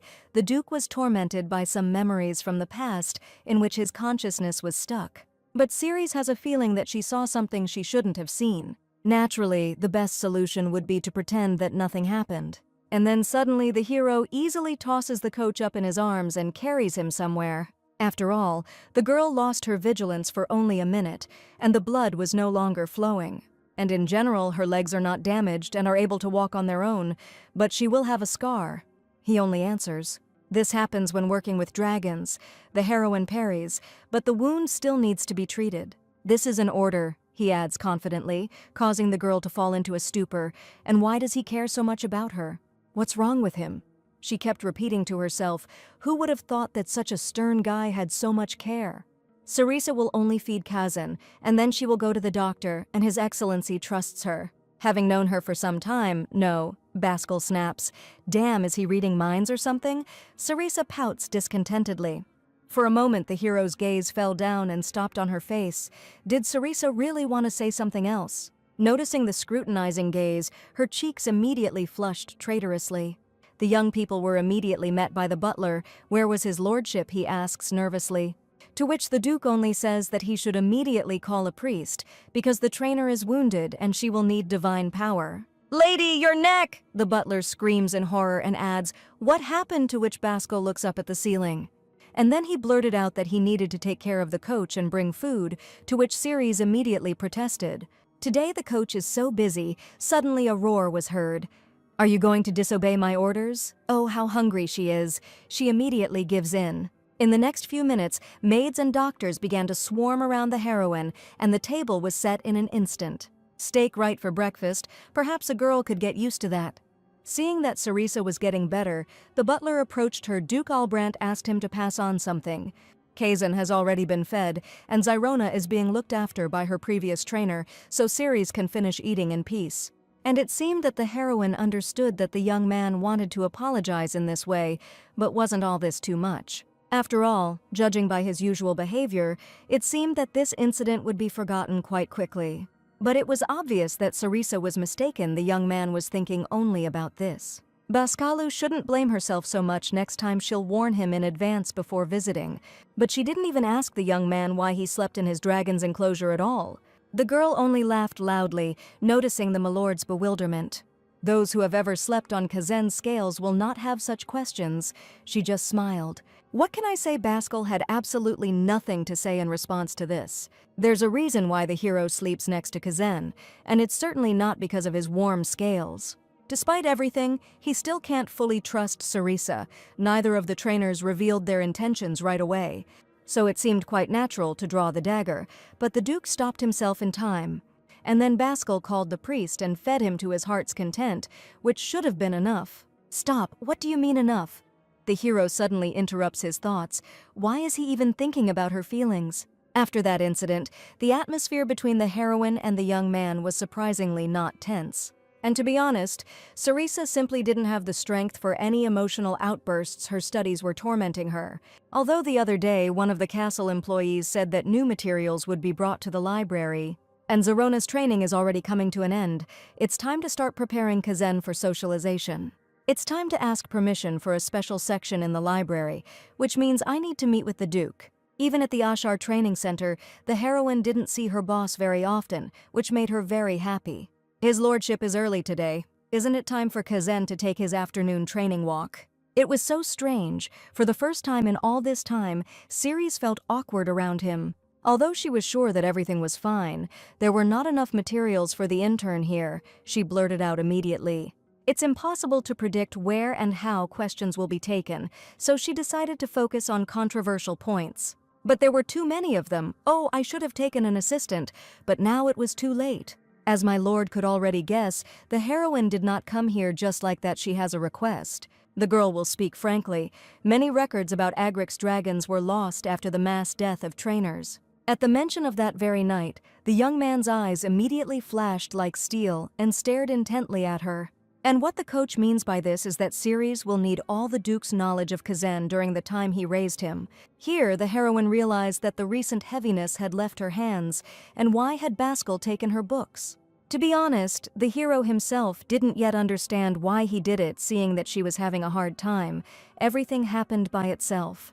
Sarisa was not at all accustomed to such an attitude, but right now there is nothing more valuable than the Duke's experience. Agrix is a dragon that Baskal personally chose, and he raised him himself from the moment he was an egg. Overall, the girl's request sounds reasonable, but she's not sure he trusts her enough to share such information. I need to think it all over, he suddenly says, talking about 10 years of life. It's not even clear where to start. What is the second request? Stunned by the young man's actions, Sarisa had even managed to forget why she had come. Kazan needs a new training pen and storage space, she recalls. The Duke considered the heroine's words reasonable, with one exception. Why Kazan needed a separate enclosure? Wasn't it Sarisa herself who insisted that he should be kept with the other dragons? So why? This will happen later, but now the baby has too pronounced sympathy and antipathy. And there's no guarantee that Kazan will behave calmly around other dragons if he's having a bad day. Although the heroine was smiling with all her teeth, something in her behavior clearly alarmed the Duke. By the way, Kazan was touched by the trainer's attempts to retrain Lady Duria's dragon. Naturally, she says, because this is inherent in all male dragons. Obviously, Zerona and Kazan belong to different species, but this doesn't matter, as males are usually more tolerant of females. This is especially noticeable during incubation and care of the offspring. The hero suddenly looks at his pet differently. So that's it, says Baskal. It means Kazan likes that female Mazalida. Of course, the owner's words completely infuriate the poor fellow. The dragon was unhappy, and the whole world should have seen it, but the Duke only continued to stand nearby. It was so strange. The coach had never seen such a strong reaction before, which already said a lot. Well, in general, Kazan said no, the young man tells Ceres, but then why such a strong reaction? It seems the baby is just shy, suggests Ceres. No, it looks more like shock. In the evening, the butler was already reporting to his master that the coach was still in the library. She's been spending so much time out lately, it would be strange not to keep an eye on her. Even though Kazen accepted her, the young man himself still doesn't know who she is. So you shouldn't take your eyes off her until she gives you a reason to doubt herself or, on the contrary, disappoints you. In a place like the Duchy of Albrandt, one must never let one's guard down. But according to all the data, this girl is focused exclusively on dragons and does not pursue other goals. Baskel constantly wonders if he can really trust her. Maybe this is all a trick. Previous trainers spent years pretending to be harmless, but as soon as you turned your back, they would show their true colors. Naturally, there was still no record of Kazen, and suddenly she decided to strike him. The thought alone made the young man's fists clench, because he would never be able to forgive himself for this. The hero's thoughts were interrupted by a discreet knock on the door, which immediately revealed the owner. Saladin entered the office, and the Duke had been waiting for him for a long time. A conspiratorial smile appeared on both of their faces, which meant that the assistant had taken her with him today. His Emerald, that same rare panther hound that my lord had so hard to obtain for his childhood friend. I still haven't gotten used to it. The Duke looks at the dragon with a smile. Usually Emerald doesn't show up at all. She doesn't come up to you or cuddle you. Even when you put food in her bowl, she just eats it and leaves. Sometimes Saladin even forgets about its existence, he admits sadly. As if sensing its owner's mood, the panther, despite the slander, approached his leg. And then she nuzzled her nose into it, making a soothing purr. This greatly surprised her man, who suddenly lost the power of speech. So Saladin wanted to say, "The Duke reminds us, he brought more documents." The atmosphere in the office immediately became depressing, and is there anything noteworthy among them? To put it bluntly, work with the dragons has truly stabilized, and we've even managed to retrain the female Mazalid. It was also reported that the domestication of the wild dragons that were caught in that incident was successful, and all this thanks to Coach Cereza, and how Saladin herself thinks whether she can be trusted. His lordship wants to hear the answer from an assistant or a friend, he asks. Will the new girl betray them the way everyone did before her? And won't her betrayal cost them too much? In this sense, there is no such confidence yet, and where would it come from? The Duke thinks the same thing. This girl has only been here for a short time, but the whole duchy is already talking about her. However, despite his lord's confusion, Saladin came up with a solution. What about Saladin personally keeping an eye on the sensational new girl, he suddenly says. The young man just wanted to ask for advice about his girlfriend, so as not to arouse unnecessary suspicion. They need a reason to start trusting, and Saladin sincerely hopes that such a talented man will not refuse to be rotten. Therefore, if Baskel finds it difficult to make a decision on his own, then let him leave it to his friend. Naturally, in the morning the girl was amazed. That is, Sir Saladin is talking about a panther, a bloodhound. Saladin broke into his widest smile. His girl's name is Emerald, and he needs help.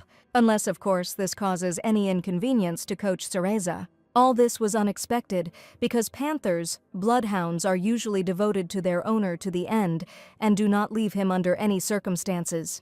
Moreover, we are talking about such an important figure as Saladin, the right hand of Duke Albrandt.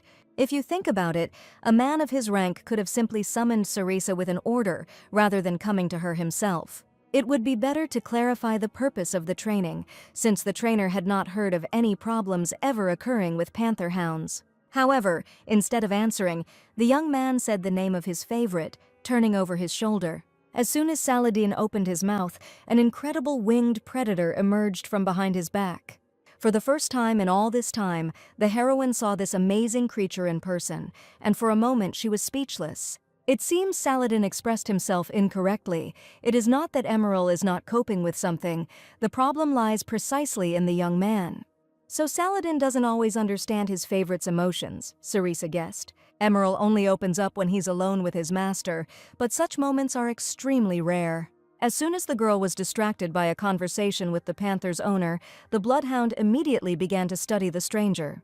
Fearing the possible consequences, Saladin was about to intervene and recall Emerald, to which the coach only smiled and told the young man not to do anything. Stunned by the girl's courage, Saladin had doubts, but still decided to listen to her. Then the heroine suddenly plopped down on the ground and relaxed, allowing the panther to study everything it needed. Approved, Emerald suddenly purrs. What a careful lady the gentleman has. He's very lucky to have her. To be honest, the young man didn't expect Emerald to approach the coach first. And the work of a dragon trainer requires maturity, otherwise people wouldn't listen. By the way, the gentleman is interested in what his girl likes.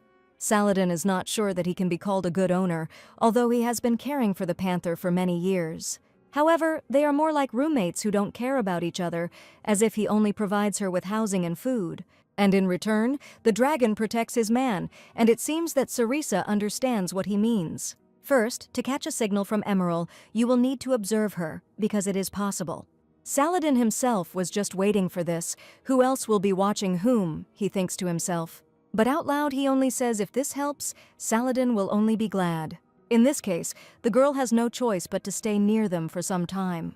And Ceres will do everything possible not to interfere with his work. And what about his facial expression, she notes. If that's the case, then they both have nothing to worry about, the gentleman finishes. But for some reason the heroine felt strange. But their alliance had already been concluded, which meant there was no turning back. The next hours seemed strange to each of them, both keeping their eyes on their goals. Pretending to be busy with something else to lower Emerald's guard is a rather alarming move. If Baskel's fears are confirmed, her goal is to uncover the inner secrets of the Duchy of Albrant. And under this pretext, this woman will probably try to get to the documents. Although there was no reason to doubt Sarisa's actions, the Duke was extremely wary. During the time that this girl has lived here, it has become obvious to most that she is only interested in dragons. No matter where her gaze turns, it always ends up on Emerald. To be honest, Saladin only managed to find out one thing: this woman snores very loudly. And judging by this, he doesn't sleep well at night, so that's not much of a tip from a spy. Are there any results, the gentleman suddenly asks, driving away her next dream. Well, if the question was about a panther, that is, the girl answers confidently. The heroine's words baffle Saladin because he himself did not notice anything at all. When the secretary checked the documents, everything was in order and in place, he recalls. No suspicious activity was detected in the pre-installed magical spheres. If she's been waiting for the right opportunity all this time, Emerald is her perfect chance. Could this really be just paranoid anxiety, and the Duke was wrong this time? So the trainer watched Emerald and realized that her owner needed to pet her every time she looked at him. The secretary did not immediately respond to loading information, and that's all. He only answers, "This is the only way to show his affection. There is no other." Simply put, it's like the difference between a dog and a cat, something Saladin doesn't understand at all. His lordship's dragon is more like a puppy, and therefore comes to him when he wants affection. But Emerald is not as open in her feelings and desires as a cat. The panther expresses everything with restraint, which makes her more difficult to understand. For example, with a fixed gaze that is difficult to catch, without much understanding. So Saladin only manages to say, everything is so, it's normal that he doesn't fully understand Emerald. But there is a solution. The gentleman needs to accept it and be patient. Over time, these two will learn to feel each other even without verbal cues. Ceres is sure of this. Maybe Mr. Saladin wants to pet the panther right now. She breaks into a smile. To which the young man looked questioningly at his favorite, out of habit waiting for her reaction. The emerald cat watched her human closely, as if noticing something for herself. There was no longer any doubt. Saladin immediately reached out to Emerald, not wanting to waste time. And indeed, he succeeds. Now the panther itself is offering its cheeks and forehead. Not even a few minutes passed before the contented cat threw his paws over his owner and began to purr. For the first time in all this time, Saladin saw such a satisfied face, and he couldn't get enough of it. And once this girl was just the cutest kitten, and now she is a formidable machine, he smiles. Or rather, majestic, inspiring respect and difficult to communicate with, the secretary added. Even if a panther calmly accepts human affection, by nature it is still a dragon. This means it can tear you to shreds, because trouble happens when a person loses his vigilance. Sarisa understands that the gentleman has little free time, but he should use it differently. At least sometimes the two of them should take a walk in nature outside of this office. Looking at the window, the secretary immediately began to doubt the correctness of such a proposal. However, Ceres did not give him a chance to change his mind. It would be right to give him a chance to catch his breath. Emerald has spent so much time protecting her man, she needs to be allowed to just breathe. Another thing is that the heroine stretches contentedly, despising the cramped and dusty offices. To be honest, sitting within four walls and just watching, doing nothing, was unbearable. Emerald probably doesn't like it either, because dragons are supposed to run and play, not just be a bodyguard. Come to think of it, the secretary really did pay little attention to the panther because he was so busy. In fact, Saladin puts his heart and soul into his work, Ceres knew that, and his earnings don't justify it at all. The heroine was definitely crazy. There is a possibility that this is precisely the reason why Emerald does not demand much. The way the panther looks at its owner and lies down at his feet means, don't ignore me. That's when it's worth petting her or treating her to something, or even better, going out for a walk together. Would this really be enough if we showed more warmth, of course? After all, just because Emerald expresses less emotion than others doesn't mean she doesn't feel anything. Doesn't Saladin's favorite look like the happiest woman in the world right now? Seeing his girl's genuine delight, the secretary immediately softened. It worked. She smiles triumphantly. After all, the master should only walk with the panther and rest himself. But then the gentleman suddenly adds, it seems that watching Emerald was not easy for the coach. It seems that this man can read minds. I need to remember that. And that's all. In fact, the problems were not with the panther, but with its owner. It was all because he didn't know how to approach her, but now everything will be fine between the two of them. Ceres is sure of it. But if anything happens, the secretary can safely turn to her, because for her, this is also a rare opportunity to observe the panther hound. To which the young man responded with a ringing laugh, which left Ceres stunned. And she is a funny person, he said, which surprised his interlocutor even more. First of all, the secretary is obliged to apologize to the coach, after which he bowed. In fact, he only asked for help so that he could observe her.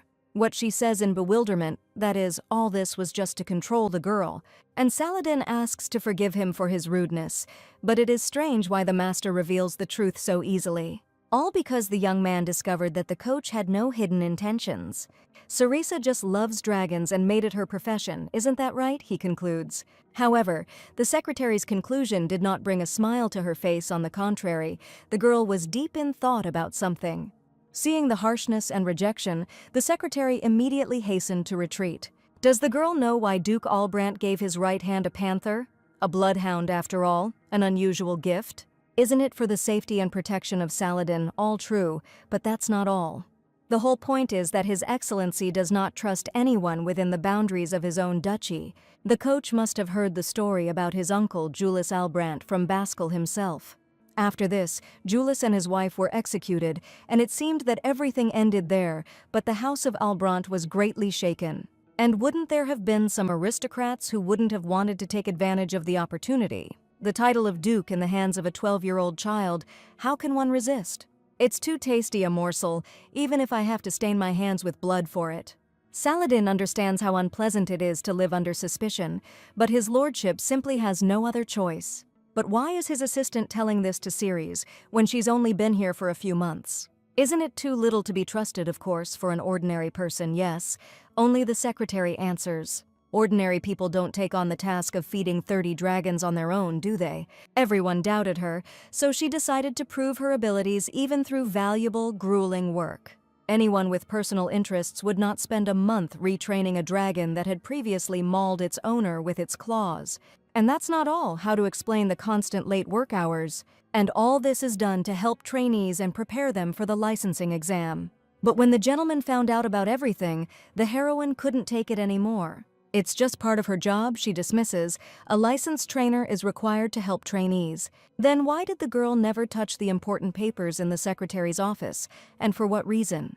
If she accidentally ruined them, the other two would have more work to do. That's all right. There were plenty of opportunities for selfish ends. So this could be a reason not to trust her. When the gentleman says so, Ceresa has nothing to say in response. His lordship will still continue to suspect her. Even Saladin, who grew up with him since childhood, needed many years to regain his trust. And Saladin knows that this will be a selfish request, but as a friend, he asks only one thing. Could you understand his caution? The young man suddenly adds. Just as the heroine was about to answer, a commanding voice was heard behind her, which sent shivers down her spine. What are they doing here? He says, finding his only friend kneeling in front of the suspect. Your Grace, the secretary had just begun, when the Duke asked what they were both doing there. Both immediately bowed and greeted His Excellency, and why did only Baskel appear at the most inopportune moment? As soon as the heroine looked up, she immediately saw what Saladin had just warned her about. This man will continue to suspect her, and indeed a shadow of mistrust flashed in his eyes. However, his friend asked Baskel to understand, because his mistrust had grounds. To understand his caution means only the girl whispers under her breath. "Isn't it business hours now?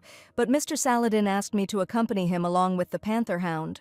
So, apparently, the job of a coach is not so burdensome, once a girl finds time for extraneous tasks without discussing it with her boss. Wait a minute, did the heroine imagine it, or did she really feel something ominous? By so calmly increasing the number of dragons under his care, it seems the Duke underestimated the trainer's capabilities. This is not at all the case. The secretary's request was only for a few tips.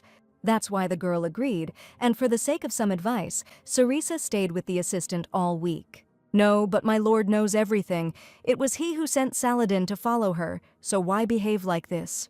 Although the heroine felt a pang of anger, she tried not to show it and simply lowered her eyes. So she doesn't meet his accusing gaze, she thinks, biting her lip. The girl's displeasure, of course, did not escape the eyes of the milord himself. Sensing lightning between them, Saladin decided to intervene. The coach's words were true. Thanks to Ceres, the relationship with Emerald has become much warmer and more understandable, which is what the secretary is so pleased about. The secretary was solely to blame for not reporting this to His Excellency. Could his lordship magnanimously close his eyes this time? Why is Saladin interceding for her? After Saladin's words, there was a deafening silence, and it seemed as if everything would finally be resolved. However, that accusing gaze once again pierced the heroine. "What the hell is going on?" she explodes to herself. "What's wrong with this guy? They explained everything to him." Well, that's enough. The heroine clenches her fists and quickly advances on the Duke. Some kind of problem. If His Excellency has any complaints about the coach, then let him tell her about them personally and directly. His lordship knows that the court trainer is in charge of all the dragons belonging to the family. So, taking care of the Duke's right-hand panther is also Cerisa's job, so what's the problem, boss? That's it. That's all the heroine kept repeating after hearing this. From now on, Cerisa will have to deal with such antics often. Saladin offers forgiveness in advance, but she must continue to endure this injustice. She explodes. It sounds like she needs to drop everything, file a complaint, and escape from the Duchy of Albrandt's domain. However, the assistant doesn't think this will last long, he says, smiling mysteriously. After all, Kazan accepted the girl, and this is the most important indicator of trust. Can Cerisa imagine a life where trust comes at the cost of one's own life? When you need to see a catch in food, clothes, and even in those whom you previously trusted so much. It must be painful and lonely, so Saladin asks that this not be forgotten, and that Kazan was by the Duke's side. Agrix went through all those cruel and dangerous years with his master. A life where everything but Kazan was questioned and threatening. An eternal race from which one cannot get off, a complete distrust of people and reliance only on the dragon. What is it like to live without trusting anyone who comes close to you, and Ceres still considered herself unhappy? If a girl had simply read such a plot in a novel, she would probably have simply enjoyed the story. But it is quite another thing to think that a living person experienced such a past. After that conversation, of course, the heroine began to look at Baskel differently. Since it was completely unusual for her to be in the clouds, her thoughtfulness immediately caught the eye. What was Cerisa thinking about? He suddenly came up to the girl. So the flight is already over. She changes the topic of conversation, just to avoid showing her worries about him. And then he quickens his pace, passing by the Duke, which raises even more questions from him. However, the milord then had a question, to which the girl immediately turned around tensely. "Mr. Saladin's request for help with training has been fulfilled," he asks unexpectedly. Why is the Duke even asking about this? Cerisa wonders in bewilderment. While the two were talking, Kazan's whole demeanor demonstrated that he, like a good boy, was waiting calmly. There was no need to correct anything, as with Zerona. She continues everything. It was just necessary to teach Saladin to praise. What a relief that there were no difficulties like with Mrs. Duria. And it's good that even in such a hustle and bustle, the trainer didn't forget to take care of the dragon. No, it didn't work out that way after all. The heroine can't take it anymore and throws it to Baskel.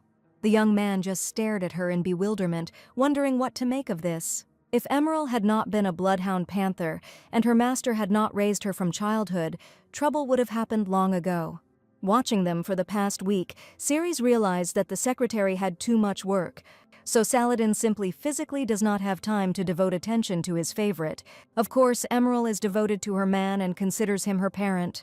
But to be honest, no one knows how much longer the panther will endure this. After all, we mustn't forget that there are dragons next to them, who are capable of tearing a person to shreds at any moment.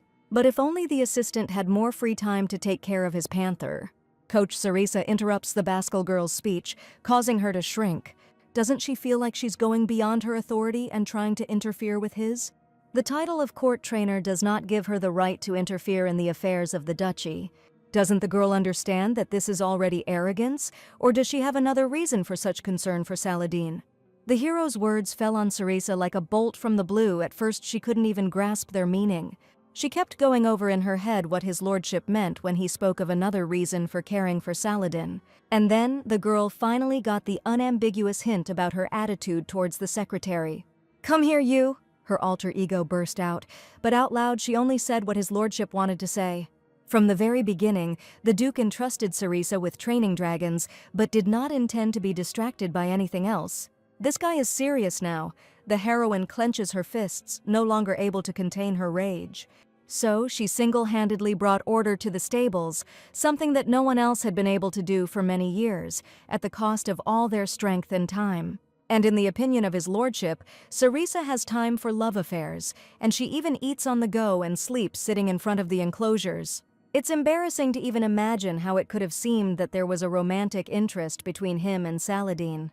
And yet, every hour of her life is scheduled caring for the dragons, training with Kazan, then with Zerona, then training the interns, and then the whole thing repeats itself. This was the first time Sarisa had encountered a bloodhound panther. There is almost no information about such rare species, just like there is about Kazan. So there was barely enough time even to simply observe her, and the Duke only considers her a girl. There are things that are inevitably perceived differently, and to some, even though you get everything rightfully, you are just a girl. Yes, the Duke takes her merits into account, but still sees her as a girl, not a professional. And the difference is not very big, so it does not make Ceres happy. She was hired as a trainer, and as a trainer she was handling dragons, not here as a woman. If she were an ordinary orphan from the center, would she have been accepted into the service of the Duchy of Albrant? The next hours were tense for the hero and lasted an eternity. "Has he completely lost his mind or something?" the Duke repeated over his papers. After all, Bascal knew perfectly well that his assistant would be assigned to her all week to keep an eye on her. Didn't the young man himself give his consent to this? Didn't he want to find a reason to trust Ceres? And Saladin, as always, was just doing his job and finding out everything about the girl. But there was one thing. The Duke really knew everything, but why then did he dislike seeing them together so much? Why did Bascal suddenly become enraged by their closeness, their long conversations and glances? Maybe it was because the girl was smiling at his assistant like that. "What nonsense, have I gone crazy?" thinks Bascal. He has only just begun to come to his senses, and stupid things are creeping into his head again. Kindness is poison. It has always been so. Opening the heart is a luxury for which death follows. How many times did the Duke trust, give in to impulse, and what did he get in the end? Each time he received poison, a curse, or a cold blade in his back in response. But still, why was the hero so upset that Sarisa was next to his friend? There was indeed truth in the girl's words, Bascal couldn't help but admit. She was never a woman here. She was always just a trainer, clearly fulfilling her duties. Today, for the first time, the girl drew a line between them and outlined her intentions. For the first time in all this time, Bascal saw that she was truly angry with him. The moment Sarisa calmly waved Saladin away, the Duke suddenly felt relieved. And it seemed that he no longer heard anything else, although she continued to speak. And her eyes were like shining emeralds, which my lord had not noticed before. It seemed that on this day the hero truly looked at Sarisa for the first time. All this was so strange and incomprehensible for a man who had forbidden himself any expression of emotion for so many years. But the young man knew one thing for sure: he had more and more reasons to apologize to Coach Ceres.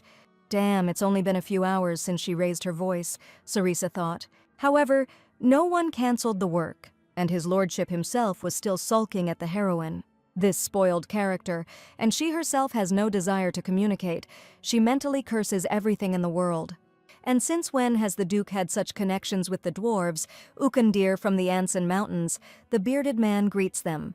The court coach immediately extended his hand and greeted Ukandir in return. Dwarves, short, fond of drink, with thick beards and skills beyond the reach of humans. The whole point is that the new design is intended for training the Duke's favorite and requires the supervision of his trainer. Why is His Excellency so gloomy today? The master suddenly asks. The master could explain what exactly he is going to build, since Sarisa doesn't understand the drawings. First, they will make a spacious cage so that the dragon will be comfortable. The feeder and waterer will be located here so as not to restrict his space. And the door will be on this side and with a triple lock, so it won't open accidentally. If the dwarves are doing it, then it definitely won't open, and Ukandir likes this girl. She speaks directly to his soul. But Ceres would add another transparent wall, but then there would be 2 doors. Their main goal is to introduce Khazen to other dragons so they can see and smell each other. Instead of a separate enclosure, Ceres plans to let him stay and get used to it. This will be a temporary enclosure, not a permanent one. You can even add magic. But transparent materials have weak strength and it will be expensive. Yes, it's certainly not worth spending money on expensive materials for a temporary enclosure, the master concludes. To be honest, the heroine didn't even think about the cost and wanted to know what the Duke himself thought. As soon as the girl turned her head towards him, they suddenly found themselves dangerously close to each other. The hero's heart immediately skipped a beat, which made him freeze in surprise. And the girl continued to look into his eyes, not understanding why she was doing this. What a sweet couple. The master suddenly throws at the young people, making them jump on the spot. After all, they were planning to increase the number of dragons in the duchy, which means these cells would come in handy. Yes, she says, looking away. It has been decided that magic will be used to strengthen the transparent walls. Then they will decide. Ukandir smiles, noticing something for himself. Ah, youth. The master blushes and leaves, leaving them alone. How I just want to disappear from this world right now. Sarisa rubs her temples. Suddenly, the long silence is broken by the Duke himself. What is he up to again? The heroine reproaches herself for everything. Baskel looked around and, making sure that they would not be disturbed, offered to talk. It won't take much time anyway, he said, and confidently moved towards the alley. And what would Baskel say this time, although mentally the girl was already prepared for any outcome? The day was unusually sunny and pleasant, but even it failed to dispel the tension between the heroes. Although the Duke himself suggested talking, he still hasn't decided to start, which only made the heroine more indignant. And why was he dragging out this conversation for so long? Sarisa couldn't stand it any longer and immediately blurted out what his lordship wanted to talk to her about. Her words made the Duke immediately straighten up and put on a serious look. This was about something recent. In general, the young man begins awkwardly, but immediately falls silent again. What's the matter? Sarisa doesn't understand. She has a lot of work to do, and then she hears, sorry. The heroine didn't hear things correctly. This man had just actually asked her for forgiveness. Earlier, Baskel's words hurt her, so he wants to apologize for his thoughtless actions. Ceres didn't think he would apologize at all, certainly didn't expect him to be the first one and in less than a day. Suddenly, even to herself, the girl bows her head and says, "His lordship has nothing to apologize for." Of course, she really felt uncomfortable, but Sarisa is just a personal trainer and hired worker. So don't bow your head over such trifles, concludes Sarisa. And he adds at the end, she is not at all the one to whom Duke Albrandt should bow his head. If the only trainer in the duchy is not an outstanding person, then her gaze is worth nothing at all. After what he said, the young man immediately bit his lip. Damn, that wasn't what he wanted to say at all. In fact, female dog trainers hear such words very often. What Ceres said then was just a reflex from her experience at the center, so she should be the one apologizing. So the girl allowed herself to be rude while being the Duke's personal trainer, she announces.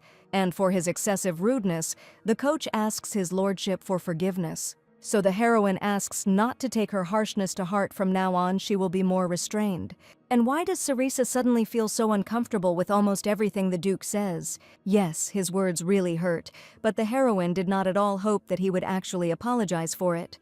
Why, she continues, because he is a nobleman, and a high-ranking one at that. Usually aristocrats always limited themselves to words, "How dare you, commoner?" The same idiot Torneg, has she ever heard the words sorry or thank you for nothing? Naturally, after communicating with such a rabble of boors, the girl simply no longer expected respect from anyone.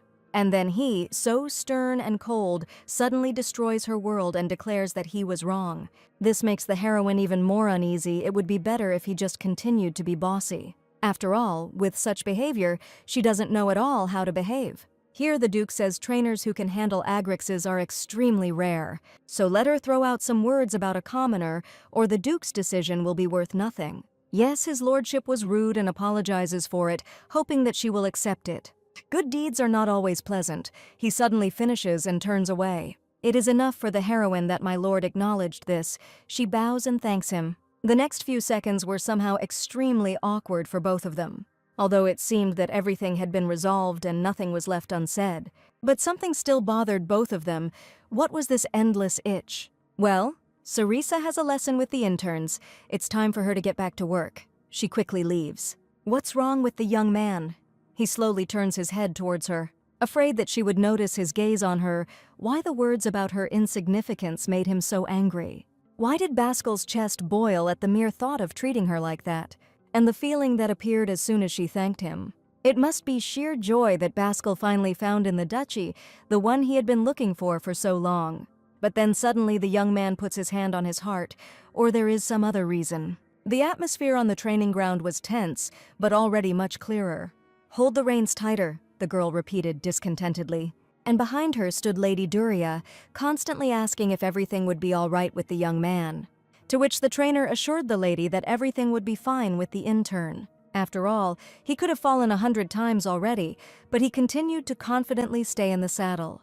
Taming a young and wild dragon is an extremely dangerous undertaking, to say the least. So if you want to live here, you'll have to give up your stubbornness, he praises the dragon. And despite the fact that the dragon is desperately enraged, the guy manages to hold on and control it. Such skill is not achieved solely through some piece of paper with a license, admits Sarisa. Seeing his mentor, the young man immediately ran up to her enthusiastically, expecting her praise. Surely the young man made a lot of mistakes that will need to be corrected. He is embarrassed. On the contrary, the heroine herself wanted to learn from him. Sarisa would have already fallen 10 times in the first minutes alone.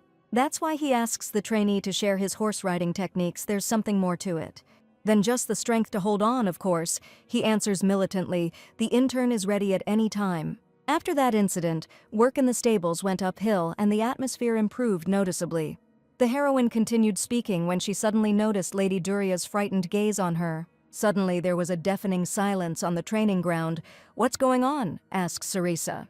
Everything was going so well just now, but Coach Cereza has a nosebleed. However, the girl herself just waves it off, saying that everything is fine, continuing to talk about dragons. Bring a chair quickly. A doctor urgently. A frightened crowd of interns was already rushing towards her, and Lady Duria had already started wiping the blood from her nose. The trainer must have been too overzealous. Her body was so exhausted, and the girl kept wondering why this all seemed so familiar to her. Then the heroine told everyone to calm down, because sometimes nosebleeds can occur due to overexertion. Although this is the girl's first time, you shouldn't worry about her so much. At that moment, the girl wanted only one thing: for everyone to return to their work. It's not about the workload. The interns have nothing to worry about, she assured everyone, and no doctor is needed.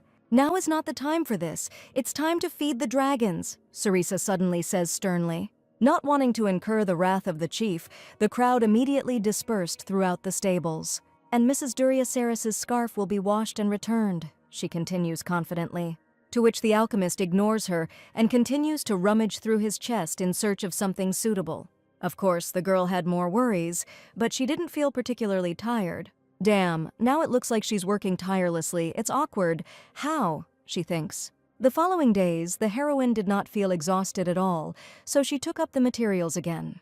Just a little more, and the trainees will have a good basis for the exams, but then blood starts dripping from their noses again. Damn it again, she swears. Maybe there's something wrong with the weather today. But if you think about it, from that day on, if she overexerted herself even a little, blood would immediately start flowing. But before, the girl could sit like that until the morning. Why now? when she needs to work so much. And if Duke Albrandt finds out about this, just the thought of it is exhausting. At least there was no blood dripping on the papers, and the summary of possible exam questions was completed. The next exam for interns won't be until spring, she sighs with relief. The Duke's grace period is just around the corner, so at least they'll have 2 tries. It will be so difficult to find trainers of such a level, the heroine admits, indulging in memories. But if the guys succeed, they will become a reliable support for the duchy. So all that was left was to be patient for a little while. Lost in her thoughts, Cerisa did not notice a person on her way. The collision happened instantly. Why exactly, Mr. Saladin? The secretary must not see Cerisa's condition, and the bandage in her nose. He needs to get out of here quickly. But then the emerald cat came up to her leg and began to rub its muzzle against it. Naturally, upon seeing the charming girl, the heroine immediately forgot about everything. And the moment she let her guard down, the secretary immediately noticed what she was trying to hide.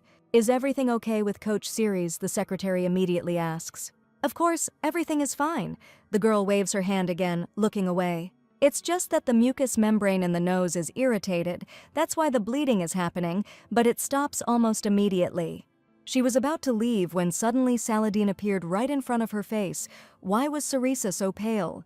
Realizing that she can't get out of this so easily, the girl swallows nervously. And considering escape the best solution, she immediately rushed to the exit, citing a mountain of work. Which was strange, because normally the coach would have simply greeted Saladin. Maybe it's all about those words. The Duke was wrong to talk about personal motives. Indeed, now, every time Ceres met with the secretary, she felt awkward. Having run down the corridor, the heroine did not even realize how she ended up on the street. Suddenly, her mind went cloudy. Something is spinning in her head. The girl takes a step up the stairs, then a second, and suddenly freezes. My legs won't obey me. My body becomes weak, and blood continues to flow to my lips. Raising her head, Cerisa realized that the picture around her was becoming blurry and her eyes were losing focus. It seems that the girl is really a little tired. She needs to drink some hot tea. She only has time to say this before she falls face down on the ground, exhausted. Unable to even move her fingertips, she felt so helpless for the first time in her life and was terrified. Meanwhile, the Duke slept peacefully, enjoying the warmth of his friend, without even suspecting anything. But as soon as Kazan sensed a stranger nearby, he disturbed his master's sleep. The out-of-breath trainee, at his own risk, immediately greeted his lordship. To which the young man only sighed boredly. "You're late," he voiced this fact. Although, to be honest, all of my lord's thoughts were still far from the upcoming work. The trainer was about to begin his report when suddenly the Agrix raised his head warily. And the next second he was already throwing Baskel off himself, calling for them to immediately go to the castle. "What is it?" Kazan the hero repeated, not understanding what could have alarmed him so. But as soon as the living volcano emitted a painful roar, the young man understood everything at once. And in the next moment they were already flying to look for the culprit of their common alarm. Never before has Kazan been so worried. Baskel thinks about everything. And with such speed, the dragon cut through the air. The young man could hardly stay in his saddle. But to be honest, Baskel himself was more worried than usual. As soon as they flew up to the castle, a terrible picture opened up before them. Both immediately rushed to save the girl, forgetting about everything around them. The hero immediately picked up Cerisa in his arms and began to examine her. What a relief, because there was no visible damage. But then the girl's cold hand fell lifelessly to the ground nearby. This caused a terrible fear in the young man's heart. For the first time in a long time, he was so afraid of losing someone other than Kazan. "Cerisa," that's all he kept repeating. "We need to show the girl to the doctors immediately." The roar of his dragon pulled the young man out of his terrifying thoughts, finally bringing him to his senses. "Kazan is right, everything will be fine, but we can't waste time any longer." Naturally, a whole crowd of healers and castle maids were already rushing towards the heroine. Upon learning that Coach Ceres had lost consciousness, the best herbs and magical artifacts were collected. And although my lord found no visible damage, the damage inside could be worse. Immediately a fuss began. The heroine was examined centimeter after centimeter. And finally, the doctor breathed a sigh of relief, declaring that the trouble was over. "It's just fatigue," the woman finally concludes. The Duke couldn't believe his ears. Could ordinary fatigue really have knocked her unconscious? It seems like Coach Ceres has been pushing herself too hard lately. And if it weren't for her basic endurance, she would have been on sick leave a long time ago. She needs time to recover. Now the girl must rest for at least a week, and then everything will depend on her condition. Of course, it is clear that Miss is the only licensed specialist, and it will be difficult to notice her. What nonsense is the doctor talking about? The Duke immediately intervenes. She has only been with them for a few months, so the stables will work the same way as they did a couple of months ago, before she arrived, okay? She just says, sweating. Surely the trainer will want to work as soon as she comes to her senses, and she will need to be stopped. Then the servants will have to convey that this is an order from her employer, although even then she may be stubborn. And when this happens, and it will happen, let the doctors call my lord. Sarisa fell unconscious from giving all her power to his dragons, and the young man told her so much that how many more times would he be guilty before her? But she just listened silently every time, never once refuting his words. Idiot, he reproaches himself. When Ceres gets better, everything will be different.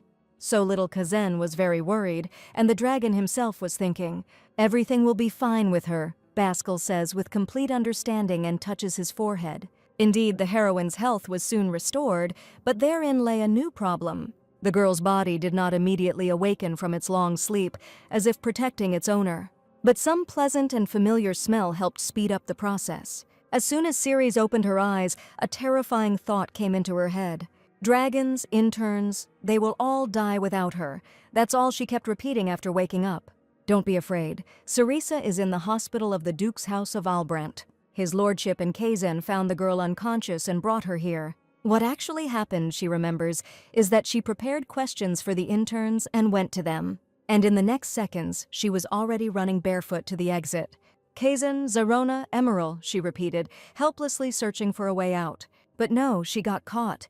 Suddenly, someone's strong hand lands on her shoulder. What is the Duke doing here? She stared at the young man in bewilderment. But for some reason, for the first time, the young man ignored the flow of her experiences. Baskel only asked the doctor if the trainer had recovered, to which she shook her head. Sarisa heard everything. That's all he said, and immediately picked her up in his arms. And then he throws her back into bed? What the hell was that, she asks hysterically. Losing consciousness is a serious thing. No one will benefit if the coach is completely laid up.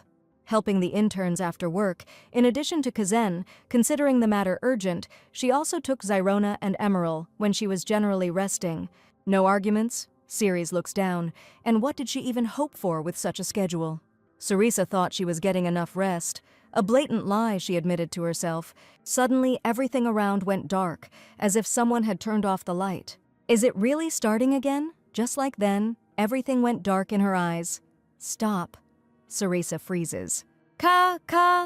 The girl points her finger at the window, not understanding whether she has gone crazy.